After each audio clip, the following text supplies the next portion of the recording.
നമസ്കാരം പ്രിയ സുഹൃത്തുക്കളെ, ജോയിൻറ്റ് കൗൺസിലിൻ്റെ സംസ്ഥാന സമ്മേളനത്തിന് മുന്നോടിയായിട്ടുള്ള മേഖലാ സമ്മേളനം, ചടയമംഗലം മേഖലയുടെ സമ്മേളനം അല്പസമയത്ത് ആരംഭിക്കുന്നതാണ്.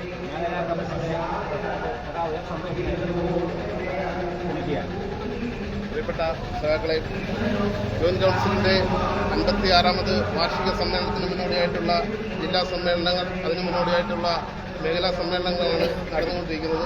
ഇതിൽ നമ്മുടെ ജില്ലയിലെ അവസാനത്തെ മേഖലാ സമ്മേളനമായ ചടയമംഗലം മേഖലാ സമ്മേളനം ഇന്നിവിടെ ആരംഭിക്കുകയാണ്. അതിലേക്കുള്ള പതാക ഉയർത്തൽ ചടങ്ങാണ് നടക്കാൻ പോകുന്നത്. എല്ലാവരുടെയും അനുവാദത്തോടു കൂടി ആ ചടങ്ങിലേക്ക് കടക്കുകയാണ്.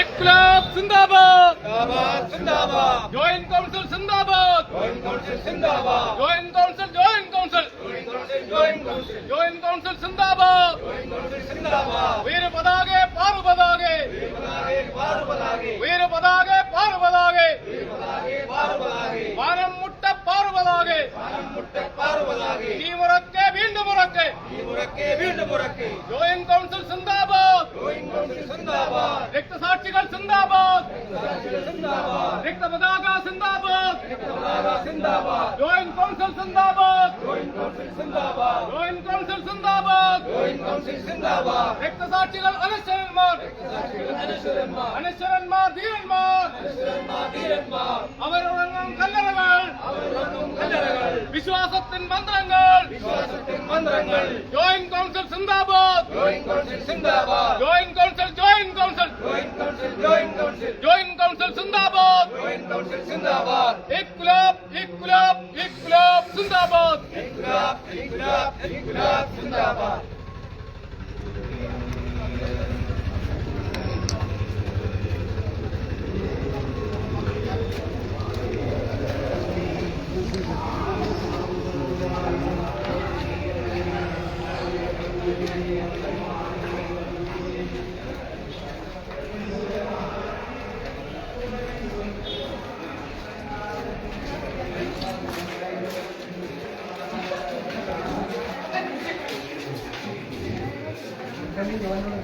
അല്പസമയത്തിനകം സമ്മേളനം ആരംഭിക്കുന്നതാണ്.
ജോയിന്റ് കൗൺസിലിൻ്റെ സംസ്ഥാന സമ്മേളനത്തിന് മുന്നോടിയായിട്ടുള്ള ചടയമംഗലം മേഖലാ സമ്മേളനത്തിൻ്റെ ഉദ്ഘാടന ദർശനങ്ങളാണ് നിങ്ങൾ കാണുന്നത്.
സാറെ മേഖലാ സമ്മേളനം ആരംഭിക്കുകയാണ്. ഈ യോഗത്തിന്റെ അധ്യക്ഷനായി സംഘടനയുടെ മേഖലാ കമ്മിറ്റിയുടെ പ്രസിഡന്റ് സഖാവ് സന്തോഷിനെ ആദരപൂർവ്വം ക്ഷണിച്ചു.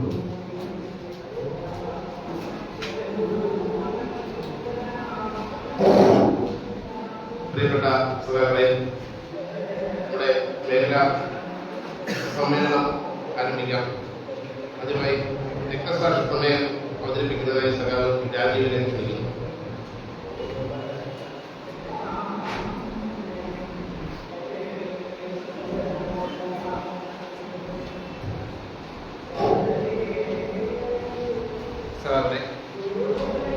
സ്വാതന്ത്ര്യത്തിനും ജനാധിപത്യത്തിനും സോഷ്യലിസ്റ്റിനും മാനവരാശിയുടെ പുരോഗതിക്കും അവലോകനത്തിനുമായി ജീവൻ ബലിയർപ്പിച്ച ധീരരക്തസാക്ഷികൾ, രാജ്യത്തിന്റെ ഐക്യവും അഖണ്ഡതയും കാത്തുസൂക്ഷിക്കുന്നതിനായി ജീവത്യാഗം ചെയ്ത ധീരജവാന്മാർ തുടങ്ങിയവരുടെ പാവന സ്മരണയ്ക്ക് മുന്നിൽ ഈ സമ്മേളനം ആദരാഞ്ജലികൾ അർപ്പിക്കുന്നു.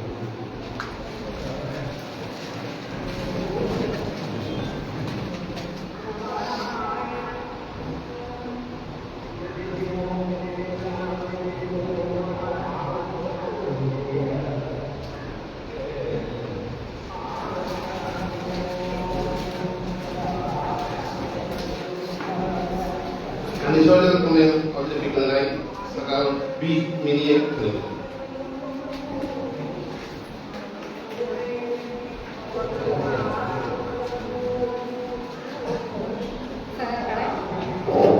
വേർപാടുകൾ അനിവാര്യമായ സത്യമാണ്. എന്നാൽ ചില വേർതിരിയലുകൾ കേവലം യാത്ര പറയുന്നതിനോടൊപ്പം തീരാ നഷ്ടമായി മാറുന്നു. നമുക്കും സംഘടനയ്ക്കും പ്രിയപ്പെട്ട നിരവധി പേർ കഴിഞ്ഞ സംസ്ഥാന കാലയളവിൽ നമ്മെ വിട്ടുപിരിഞ്ഞു.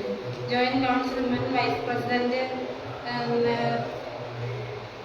Vice chairman M Vijayan, joint council സ്ഥാപക നേതാവ് എസ് രാമഭദ്രൻ നായർ, മുൻ എറണാകുളം ജില്ലാ treasurer P K Sadasivan Nair, മുൻ ഇടുക്കി ജില്ലാ സെക്രട്ടറി പി കെ സോമൻ, മുൻ സംസ്ഥാന committee vice president T D Mary, CPI നേതാക്കളായ R Biju, T R Biju, CPIM general secretary Sitaram Yechury, CPIM നേതാവ് MM ലോറൻസ്, മുൻ പ്രധാനമന്ത്രി മൻമോഹൻ സിംഗ്, മുൻ മന്ത്രി MD പത്മ, യാക്കോബായ സഭ അധ്യക്ഷൻ ശ്രേഷ്ഠ ബസലിയോസ് തോമസ്, പ്രഥമൻ കത്തോലിക്ക ബാബ MD വാസുദേവൻ നായർ, ഗായകൻ പി ജയചന്ദ്രൻ, തബലിസ്റ്റ് സക്കീർ ഹുസൈൻ, ജസ്റ്റിസ് KS കുട്ടുണ്ണ, സിനിമാ സംവിധായകന്മാരായ ശ്യാം ബെനഗൻ, ഷാബി, സിനിമാ താരങ്ങളായ മേഘനാഥൻ, മീന ഗണേഷ്, മോഹൻ രാജ്, TP മാധവൻ, ഓംചേരി,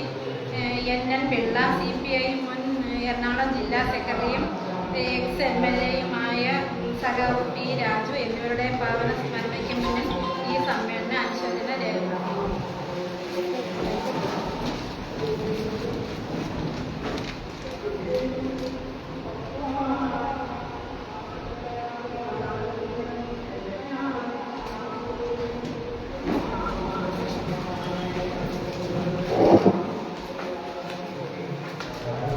ജോയിന്റ് കൗൺസിലിന്റെ സംസ്ഥാന കമ്മിറ്റി അംഗം സഖാവ് യു സിന്ധു, ജോയിന്റ് കൗൺസിൽ ജില്ലാ സെക്രട്ടറി സഖാവ് KP അനു, അനുശോചനം അറിയിച്ച സഖാവ് ബി മിനി, രക്തസാക്ഷി പ്രമേയം അവതരിപ്പിച്ച സഖാവ് രാജീവ്,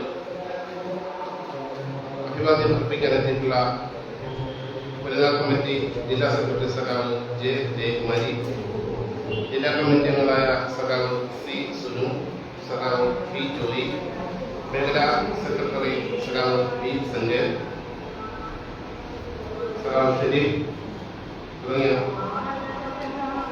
മേഖലയിലെ മറ്റ് സഖാക്കളെ, ജോയിന്റ് കൗൺസിലിന്റെ 56ാമത് സംസ്ഥാന സമ്മേളനത്തിന് മുന്നോടിയായിട്ടുള്ള ജില്ലാ സമ്മേളനങ്ങളും അതിന്റെ മുന്നോടിയായിട്ടുള്ള മേഖലാ സമ്മേളനങ്ങളുമാണ് ജില്ലയിലും സംസ്ഥാനത്തും നടന്നു വരുന്നത്. നമ്മുടെ ജില്ലയിലെ അവസാന മേഖലാ സമ്മേളനമാണ് ഇന്നിവിടെ നടക്കുന്നത്. ഇന്ന് സഖാക്കൾക്ക് എത്താൻ വളരെ ബുദ്ധിമുട്ടുള്ള ഒരു ദിവസമായിട്ട് ഇത്ര പേര് എത്തിയതിൽ പ്രത്യേകം അഭിവാദ്യം അർപ്പിക്കുന്നു. മാർച്ച് മാസത്തിലെ അവസാന ദിവസങ്ങളിൽ ഒന്നായത് നോമ്പിന്റെ അവസാന ദിവസങ്ങളിലൊന്നുമായ ഈ വെള്ളിയാഴ്ച സമ്മേളനം വയ്ക്കേണ്ടി വന്ന സാഹചര്യം കഴിഞ്ഞ 21-ാം തീയതി നമ്മൾ സമ്മേളനം വെച്ചതിനാൽ ഇവിടെ ഒരു ബാങ്കിന്റെ അദാലത്ത് നടത്തുന്നുണ്ട്. ഒട്ടേറെ സ്ഥലങ്ങൾക്ക് പങ്കെടുക്കാൻ കഴിയില്ല എന്ന് അറിയിച്ചതുകൊണ്ടാണ് നമ്മൾ ഈ ദിവസത്തേക്ക് മാറ്റിയത്. ഇന്നും പങ്കെടുക്കാൻ കഴിയാത്ത കുറെ സ്ഥലങ്ങൾ നമ്മളെ അവധി അറിയിച്ചിട്ടുണ്ട്. പ്രിയപ്പെട്ട സ്ഥലങ്ങളെ, ജീവനക്കാർക്ക് വേണ്ടി പോരാടുന്ന ഇന്ന് ഈ മേഖലയിൽ ജീവനക്കാർക്ക് വേണ്ടി പോരാടുന്ന ഏകസംഘടനയായ ജോയിന്റ് കൗൺസിലിന്റെ സമ്മേളനങ്ങളാണ് നടന്നുകൊണ്ടിരിക്കുന്നത്. ജീവനക്കാർ ഒന്നാകെ ഉറ്റുനോക്കിക്കൊണ്ടിരിക്കുന്ന ഈ സമ്മേളനങ്ങളിൽ നമ്മുടെ സമ്മേളനവും ഒട്ടും കലകൊടുത്ത് പോകരുത്. സമ്മേളനങ്ങളിൽ പങ്കെടുക്കുക എന്നുള്ളത്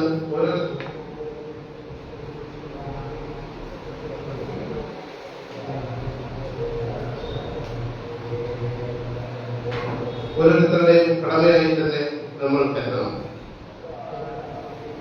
മേഖലാ സമ്മേളനത്തിന്റെ സ്വാഗതം ആശംസിക്കുന്നതിന് വേണ്ടിയിട്ട് സഖാവ് പി സഞ്ജയനെ ക്ഷണിക്കും.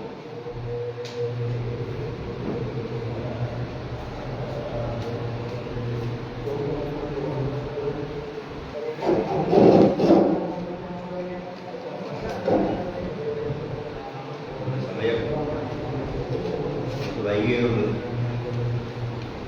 പ്രസംഗം നടക്കുന്നില്ല. കത്ത് വാർത്ത കിടക്കാം.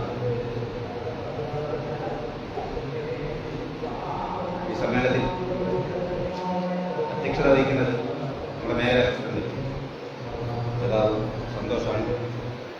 സഖാവിനെ ഈ സമ്മേളനത്തിലേക്ക് സ്വാഗതം ചെയ്തു. അതുകൊണ്ട് തന്നെ ഈ സമ്മേളനം ഉദ്ഘാടനം ചെയ്തത് ജോയിന്റ് കൗൺസിലിന്റെ സംസ്ഥാന കമ്മിറ്റി അംഗം സഖാവ് യു സുന്ദർ ആണ്. അദ്ദേഹത്തെ ഈ സമ്മേളനത്തിലേക്ക് ആദ്യമായി ഇവിടെ സംഘടന അവതരിപ്പിക്കാൻ എത്തിയിട്ടുള്ളത് നമ്മുടെ ജില്ലാ സെക്രട്ടറിയാണ്. ജില്ലാ സെക്രട്ടറി പ്രത്യേകിച്ച് പരിചയപ്പെട്ട കാര്യമില്ല. അദ്ദേഹം എത്തിയിട്ടുണ്ട്. സഖാവിനെ ഈ സമ്മേളനത്തിലേക്ക് സ്വാഗതം ചെയ്യുന്നു. ഈ സമ്മേളനത്തെ അഭിവാദ്യം ചെയ്ത് സംസാരിക്കുന്നത് ജോയിന്റെ വനിതാ കമ്മിറ്റി സെക്രട്ടറിയായ സഖാവ് ജോവുമായി. സഖാവിനെ ഈ സമ്മേളനത്തിലേക്ക് ആദ്യമായി സ്വാഗതം ചെയ്യുന്നു. വെല്ലുവിളിന്റെ ജില്ലാ കമ്മിറ്റി അംഗങ്ങളായിട്ടുള്ള സഖാവ് സുനു, സഖാവ് പി ജോയ് രണ്ടുപേരെയും ഈ സമ്മേളനത്തിലേക്ക് സ്വാഗതം ചെയ്യുന്നു. നമ്മുടെ മേഖലയിലെ വനിതാ കമ്മിറ്റിയുടെ സെക്രട്ടറി സഖാവ് സഖാവിനെ ഈ സമ്മേളനത്തിലേക്ക് സ്വാഗതം ചെയ്യുന്നു. അതിന്റെ പ്രസിഡന്റ് സഖാവ് ആ സഖാവിനെയും ഈ സമ്മേളനത്തിലേക്ക് സ്വാഗതം ചെയ്യുന്നു. ഈ സമ്മേളനത്തിലെ അനുശോചനം അറിയിച്ചത് സഖാവ് പി മിനിയാണ്. ആ സഖാവിനെ ഈ സമ്മേളനത്തിലേക്ക് സ്വാഗതം ചെയ്യുന്നു. രക്തസാക്ഷിതമായി അവതരിപ്പിച്ച സഖാവ് രാജീവ് സഖാവിനെയും ഈ സമ്മേളനത്തിലേക്ക് സ്വാഗതം ചെയ്യുന്നു. കൂടാതെ ഈ സമ്മേളനം വിജയിപ്പിക്കുന്നതിലേക്കായി ഇതിൽ പങ്കെടുത്തുകൊണ്ടിരിക്കുന്ന എല്ലാ സഖാക്കളെയും മേഖലാ സമ്മേളനത്തിന്റെ പേരിൽ സ്വാഗതം ചെയ്യുന്നു. നന്ദി.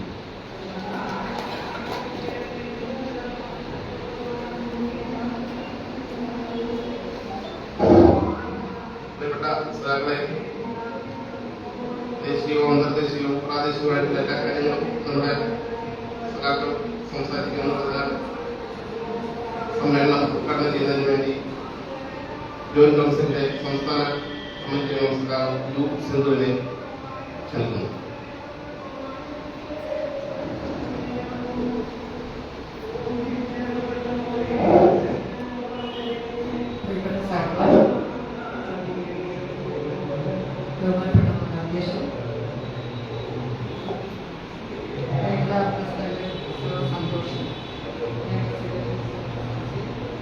ജില്ലാ സെക്രട്ടറി അനു, ജില്ലാ വനിതാ സെക്രട്ടറി,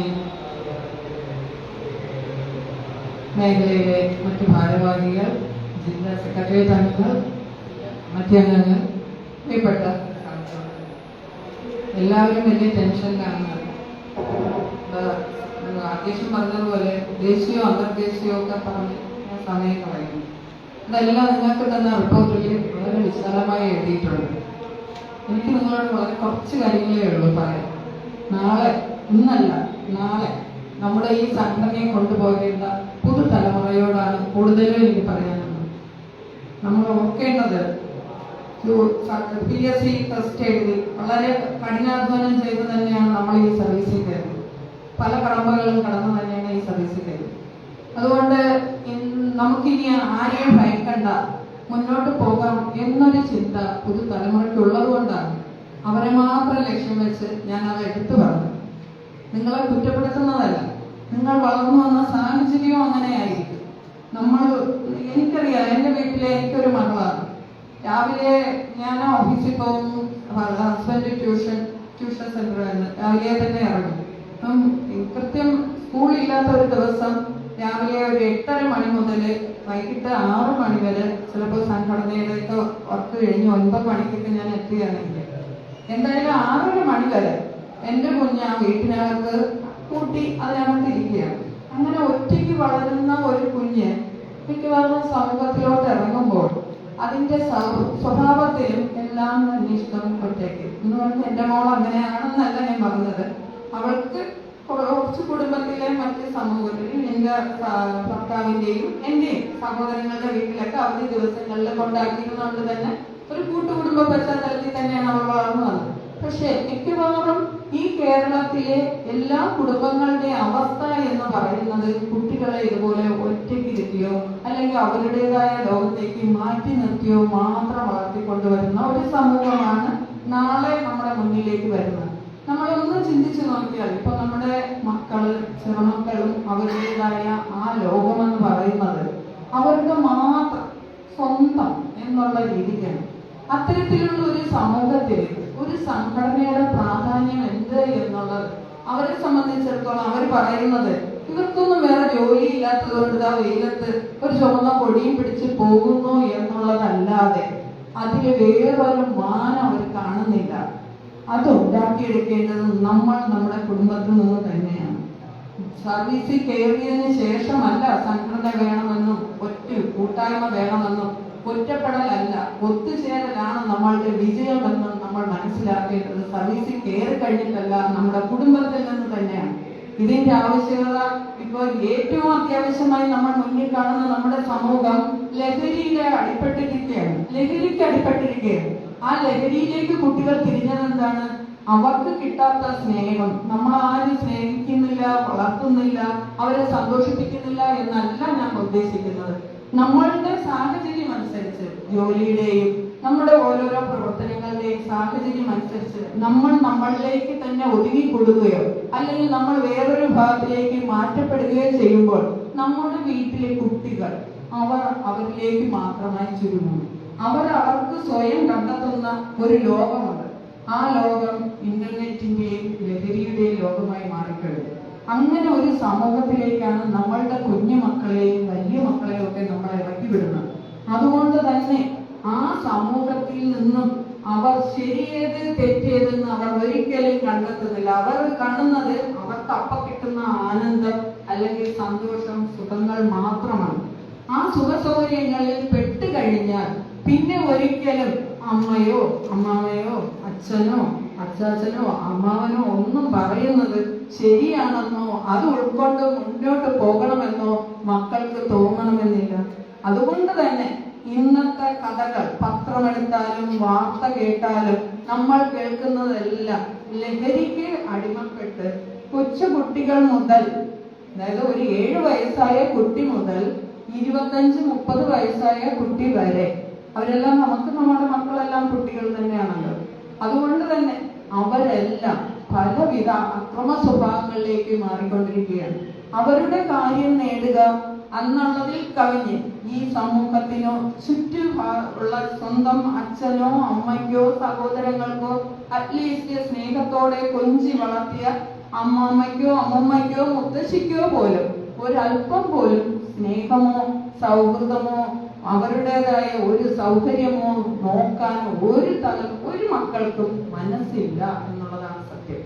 അത്തരത്തിൽ നമ്മുടെ ജോയിന്റ് കൗൺസിൽ പ്രവർത്തകരുടെ മക്കളെ എങ്കിലും എന്നല്ലേ നമുക്ക് പറയാൻ പറ്റൂ, അവരെയെങ്കിലും നമ്മൾ ഈ സമൂഹത്തിൽ സമൂഹമായി ജീവിക്കേണ്ടതിന്റെ പ്രാധാന്യത്തെക്കുറിച്ച് മനസ്സിലാക്കാൻ നമ്മളോടൊപ്പം ചേർത്ത് പിടിച്ച് അവരെ കേൾക്കാനുള്ള ഒരു മനസ്സും സമയവും സന്ദർഭവും നമ്മൾ ഉണ്ടാക്കിയെടുക്കുക തന്നെ വേണം. നിങ്ങളിപ്പോ പലരുടെയും മനസ്സിലുള്ളത് ഞാൻ പറയാം. നിങ്ങളുടെ മനസ്സിൽ കാണും, നിങ്ങളിങ്ങനെ സംഘടനാ പ്രവർത്തനമായിട്ട് നമ്മളിങ്ങനെ ഓട്ടിച്ചുകൊണ്ടിരുന്നാൽ നമ്മളെങ്ങനെ നമ്മളെ കുട്ടികളെ കാണും എന്ന്. അവിടെയല്ല, ഒരു 6 മണിക്ക് ശേഷം 1 മണിക്കൂറെങ്കിലും നമ്മളെ കുട്ടികളെ മനസ്സിലാക്കാനും അവരുടെ മാറ്റങ്ങൾ മനസ്സിലാക്കാനും നമ്മൾ രക്ഷകർത്താക്കൾ എന്നുള്ള രീതിയിൽ നമ്മുടെ തൊട്ടടുത്ത വീട്ടിലെ കുട്ടിയെയാണ് കിട്ടുന്നതെങ്കിൽ പോലും നമ്മളെ മനസ്സിലാക്കാൻ ഒരു ശ്രമം നമ്മുടെ ഭാഗത്തുണ്ടാകണം. നമ്മൾ അഡിക്റ്റ് ആയിരിക്കുന്ന മൊബൈലിലും ഇന്റർനെറ്റിൽ നിന്നും നമ്മൾ വിട്ടുനിന്നാലേ നമ്മുടെ പുതുതലമുറയെ, നമ്മുടെ മക്കളെ ആ ശരിയിലേക്ക് നമുക്ക് കൊണ്ടുവരാൻ കഴിയുകയുള്ളൂ. ആവശ്യത്തിന് മാത്രം ഉപയോഗിക്കുന്ന ഒരു വസ്തുവായി മൊബൈലിനെ മാറ്റണം. ഒന്നുകിൽ വിളിക്കാനോ അല്ലെങ്കിൽ നമ്മുടെ അത്യാവശ്യ മെസ്സേജുകൾ നോക്കാനോ ഓഫീസ് മീറ്റിങ്ങിനോ സംഘടനാ മീറ്റിങ്ങിനോ അല്ലാതെ നമ്മൾ മൊബൈൽ എടുക്കില്ല. അതിൽ വരുന്ന ആവശ്യമില്ലാത്ത റീലുകളും മറ്റും നമ്മൾ കാണുന്നില്ല. അത് കാണാൻ നമ്മുടെ കുട്ടികളെ പ്രേരിപ്പിക്കില്ല എന്ന് നമ്മൾ മനസ്സിലൊരു പ്രതിജ്ഞ ഏറ്റവും അത്യാവശ്യമായി നമ്മൾ ഓരോരുത്തരും എടുക്കേണ്ടതാണ്. അത് നമ്മൾ നമ്മുടെ അടുത്ത തലമുറയിലേക്കും പകർത്തിയെടുക്കേണ്ടതാണ്. ഇല്ലെങ്കിൽ ഒരിക്കലും കേരളത്തിന്റെ ഈ സുരക്ഷിതമായ അന്തരീക്ഷം ഇനി വളരെ കാലം നീണ്ടു നിന്ന് പോകുമെന്ന് നമുക്ക് തോന്നുന്നില്ല. ഞാൻ ഈ നേരത്തെ പറഞ്ഞ പോലെ 7 വയസ്സായ കുട്ടി മുതൽ അക്രമാസക്തമാവുകയും അവനൊരു ഭീകര അന്തരീക്ഷം സൃഷ്ടിച്ച് അവന്റെ ആവശ്യങ്ങൾ നേടിയെടുക്കുകയും ചെയ്യുന്ന ഒരു അരക്ഷിതാവസ്ഥയിലേക്ക് കേരളത്തിലെ കുട്ടികൾ മാറുക എന്ന് പറഞ്ഞാൽ നമ്മളൊന്ന് നമ്മുടെ കുട്ടിക്കാലം ഒന്ന് ചിന്തിച്ചു നോക്കൂ. ഏകദേശം എനിക്കൊരു 54 വയസ്സായി. 50 വർഷങ്ങൾക്ക് മുന്നേ 4 വയസ്സിലും ഞാൻ ഒറ്റയ്ക്ക് അപ്പുറം ഇപ്പുറമൊക്കെ പോകുമായിരുന്നു. വളരെ ധൈര്യത്തോട് വളരെ സന്തോഷത്തോടു കൂടി നമ്മൾ അപ്പുറത്തെ വീട്ടിലെ ഓണം എന്ന് പറഞ്ഞാൽ 10 ദിവസത്തെ അവധി. ഒന്നുകിൽ അമ്മ വീട്ടിൽ പോകും. അവിടെ അമ്മയ്ക്ക് 12 സഹോദരങ്ങളുണ്ട്, അവരുടെയൊക്കെ മക്കളുണ്ട്. എല്ലാവരും കൂടി ചേരുന്ന ഒരു വലിയ ഉത്സാഹം, വലിയൊരു സന്തോഷമാണ് ഓണവും ക്രിസ്മസും. അല്ലാതെയുള്ള ശനി ഞായർ അവധി ദിവസങ്ങൾ നമ്മൾ അപ്പുറത്തെ വീട്ടിലെ കുട്ടികളുമായി ചേർന്ന് അവിടെ ഒരു ഊഞ്ഞാലേക്ക് ഇട്ട് നമ്മളുടേതായ ഓണം നമ്മൾ കളിക്കും. കുറഞ്ഞത് ഒരു 10 കുട്ടികളെങ്കിലും നമ്മൾ എല്ലാവരും കൂടി ചേർന്ന് കളിക്കുന്ന ഒരു സാഹചര്യം. ഏതൊരു വീട്ടിലാണോ ആളില്ലാത്ത ആ വീട്ടിൽ നമ്മൾ എല്ലാവരും കാണും എന്നുള്ളതായിരുന്നു. ഇന്ന് നമുക്ക് അങ്ങനെ നമ്മുടെ മക്കളെ എവിടെയെങ്കിലും വിടാനുള്ള ഒരു മനസ്സോ അല്ലെങ്കിൽ പേടിയില്ലാതെ സ്വന്തക്കാരുടെ വീട്ടിൽ തന്നെ നമ്മുടെ കുട്ടികളെ കൊണ്ടു നിർത്താനുള്ള ഒരു സാഹചര്യമോ ഉണ്ടോ? എന്തുകൊണ്ടാണ് അത് ഇല്ലാതായത്? നമ്മൾ വളർത്തിക്കൊണ്ടുവന്ന നമ്മുടേതായ ശീലങ്ങളാണ് അതിനെ മാറ്റിമറിച്ചത്. അത്തരത്തിലൊരു സമൂഹത്തിലേക്ക് നമ്മൾ പോകുമ്പോൾ നമ്മളുടെ മക്കളും ഭാവിയിലുണ്ടാകുന്ന കുഞ്ഞു മക്കളും അവരുടെ സുരക്ഷിതത്വം നാശത്തിലേക്കാണ്. സുരക്ഷിതത്വം എന്നൊന്നും ഇല്ലാതാകുന്നു. ഏതൊക്കെ രാജ്യങ്ങളിൽ നടക്കുന്ന ഒരു വല്ലാത്ത ഒരു സാഹചര്യം, അതിനെ എന്താ പറയാ, അരക്ഷിതാവസ്ഥയിലുള്ള ഒരു സാഹചര്യത്തിലേക്ക് നമ്മുടെ ഈ കൊച്ചു കേരളവും അത്തരത്തിൽ നീങ്ങി പോകുന്നതിനെ തടയിട്ടേ പറ്റൂ. നമ്മളെങ്കിലും അറ്റ്ലീസ്റ്റ് നമ്മളെങ്കിലും നമ്മുടെ കുടുംബത്തിലെ സൗഹൃദങ്ങളോടും ഇത് തന്നെ പറഞ്ഞ് മനസ്സിലാക്കിക്കുക. നമ്മുടെ കുട്ടികളെ നമ്മളെ കൂടെ കൊണ്ടുവരിക, നമ്മളെ ഒപ്പം നിർത്തുക. ഞാനിത് പറയാൻ കാരണം അങ്ങനെ നമ്മുടെ കുടുംബത്തിൽ നിന്ന് തന്നെ ഒരു സംഘടനാ ബോധത്തോടെയും ഒരു പൊതുബോധത്തോടെയും കുട്ടികളെ വളർത്തിയെടുത്താൽ മാത്രമേ സിവിൽ സർവീസിൽ കയറി വരുമ്പോൾ ഏതോ ഒരു സംഘടന, അവർ വിശ്വസിക്കുന്ന ഏത് സംഘടനയാവട്ടെ, അത് ഏത് രാഷ്ട്രീയത്തിലും ആർക്കും വിശ്വസിക്കാമല്ലോ, ഏതാ ശരി എന്ന് കണ്ടെത്താനുള്ള ഒരു ബോധം കുട്ടികളിൽ ഉണ്ടാകും എന്നുള്ളതാണ് അത്തരത്തിൽ വളർന്നു വരുന്ന കുട്ടികളുടെ ഒരു ലക്ഷണം എന്നുള്ളത്. ശരി ഏത് തെറ്റ് ഏത് എന്ന് മനസ്സിലാക്കാനുള്ള ഒരു കഴിവ് അവർക്കുണ്ടായാൽ പല ഇന്നത്തെ അരാഷ്ട്രീയപരമായ നമ്മുടെ നാട്ടിൽ നടക്കുന്ന പല കൊള്ളരുതായ്മകൾക്കും അറുതി വരും, താനേ വരും. ഒരു നിയമവും പടച്ചുവിടാതെ, ഒരു നിയമത്തിന്റെയും പിൻബലമില്ലാതെ, കയ്യൊക്കെ കാണിക്കാതെ കുട്ടികളെ എല്ലാം നല്ല രീതിയിൽ നമ്മളോടൊപ്പം ചേർത്ത് നിർത്താൻ കഴിഞ്ഞാൽ തന്നെ ഇന്നല്ലെങ്കിൽ നാളെ നമ്മുടെ സമൂഹം നന്നാവും എന്നുള്ള കാര്യത്തിൽ ഉറപ്പാണ്. അത്തരത്തിൽ ഒരു തീരുമാനം ഈ സമ്മേളനം കഴിഞ്ഞിറങ്ങുന്ന ഓരോരുത്തരുടെയും മനസ്സിലുണ്ടാകണമെന്നൊരു അഭ്യർത്ഥന ആദ്യമേ നിങ്ങളോട് പറയുന്നു. ഇതെങ്ങാനും സംഘടനാ പ്രവർത്തനത്തിന്റെ ഇടയ്ക്ക് ഇത് പറയാൻ ചിലപ്പോൾ ഞാൻ വിട്ടുപോയാലോ എന്ന് വെച്ചിട്ട് മാത്രമാണ് ആദ്യമേ ഞാൻ പറഞ്ഞത്. ആദ്യമേ തന്നെ ഈ സമ്മേളനം ഒരു ചടയമംഗലത്തെ ഇത്രയും മനോഹരമായ ചടയമംഗലത്തെ വലിയ വലിയ നേതാക്കളൊക്കെ വളർന്നു വന്ന ഒരു മേഖലയാണ് ജോസ് പ്രകാശ് സാറിനെ പോലെയും സുഗീത ഉമ്മയെ പോലെയുമുള്ള സഖാക്കളുടെ ഈ മേഖലയിൽ വന്ന് ഉദ്ഘാടനം ചെയ്യാൻ എന്നെ ക്ഷണിച്ച ജോയിന്റ് കൗൺസിലിന്റെ നേതൃത്വത്തിന് മൊത്തത്തിൽ നന്ദി പറഞ്ഞുകൊണ്ട് തന്നെ ഈ സമ്മേളനം ഉദ്ഘാടനം ചെയ്തതായി ആദ്യമേ പ്രഖ്യാപിക്കുന്നു. നമുക്ക് നമ്മുടെ കുറച്ച് സംഘടനാ കാര്യത്തിലേക്ക് പോകാം. എല്ലാവരും നല്ല തിരക്കിലാണെന്ന് അറിയാം. മാർച്ച് മാസത്തിന്റെ അവസാന നാളുകളാണ്. അതിൻ്റെതായ തിരക്കുണ്ടാവും.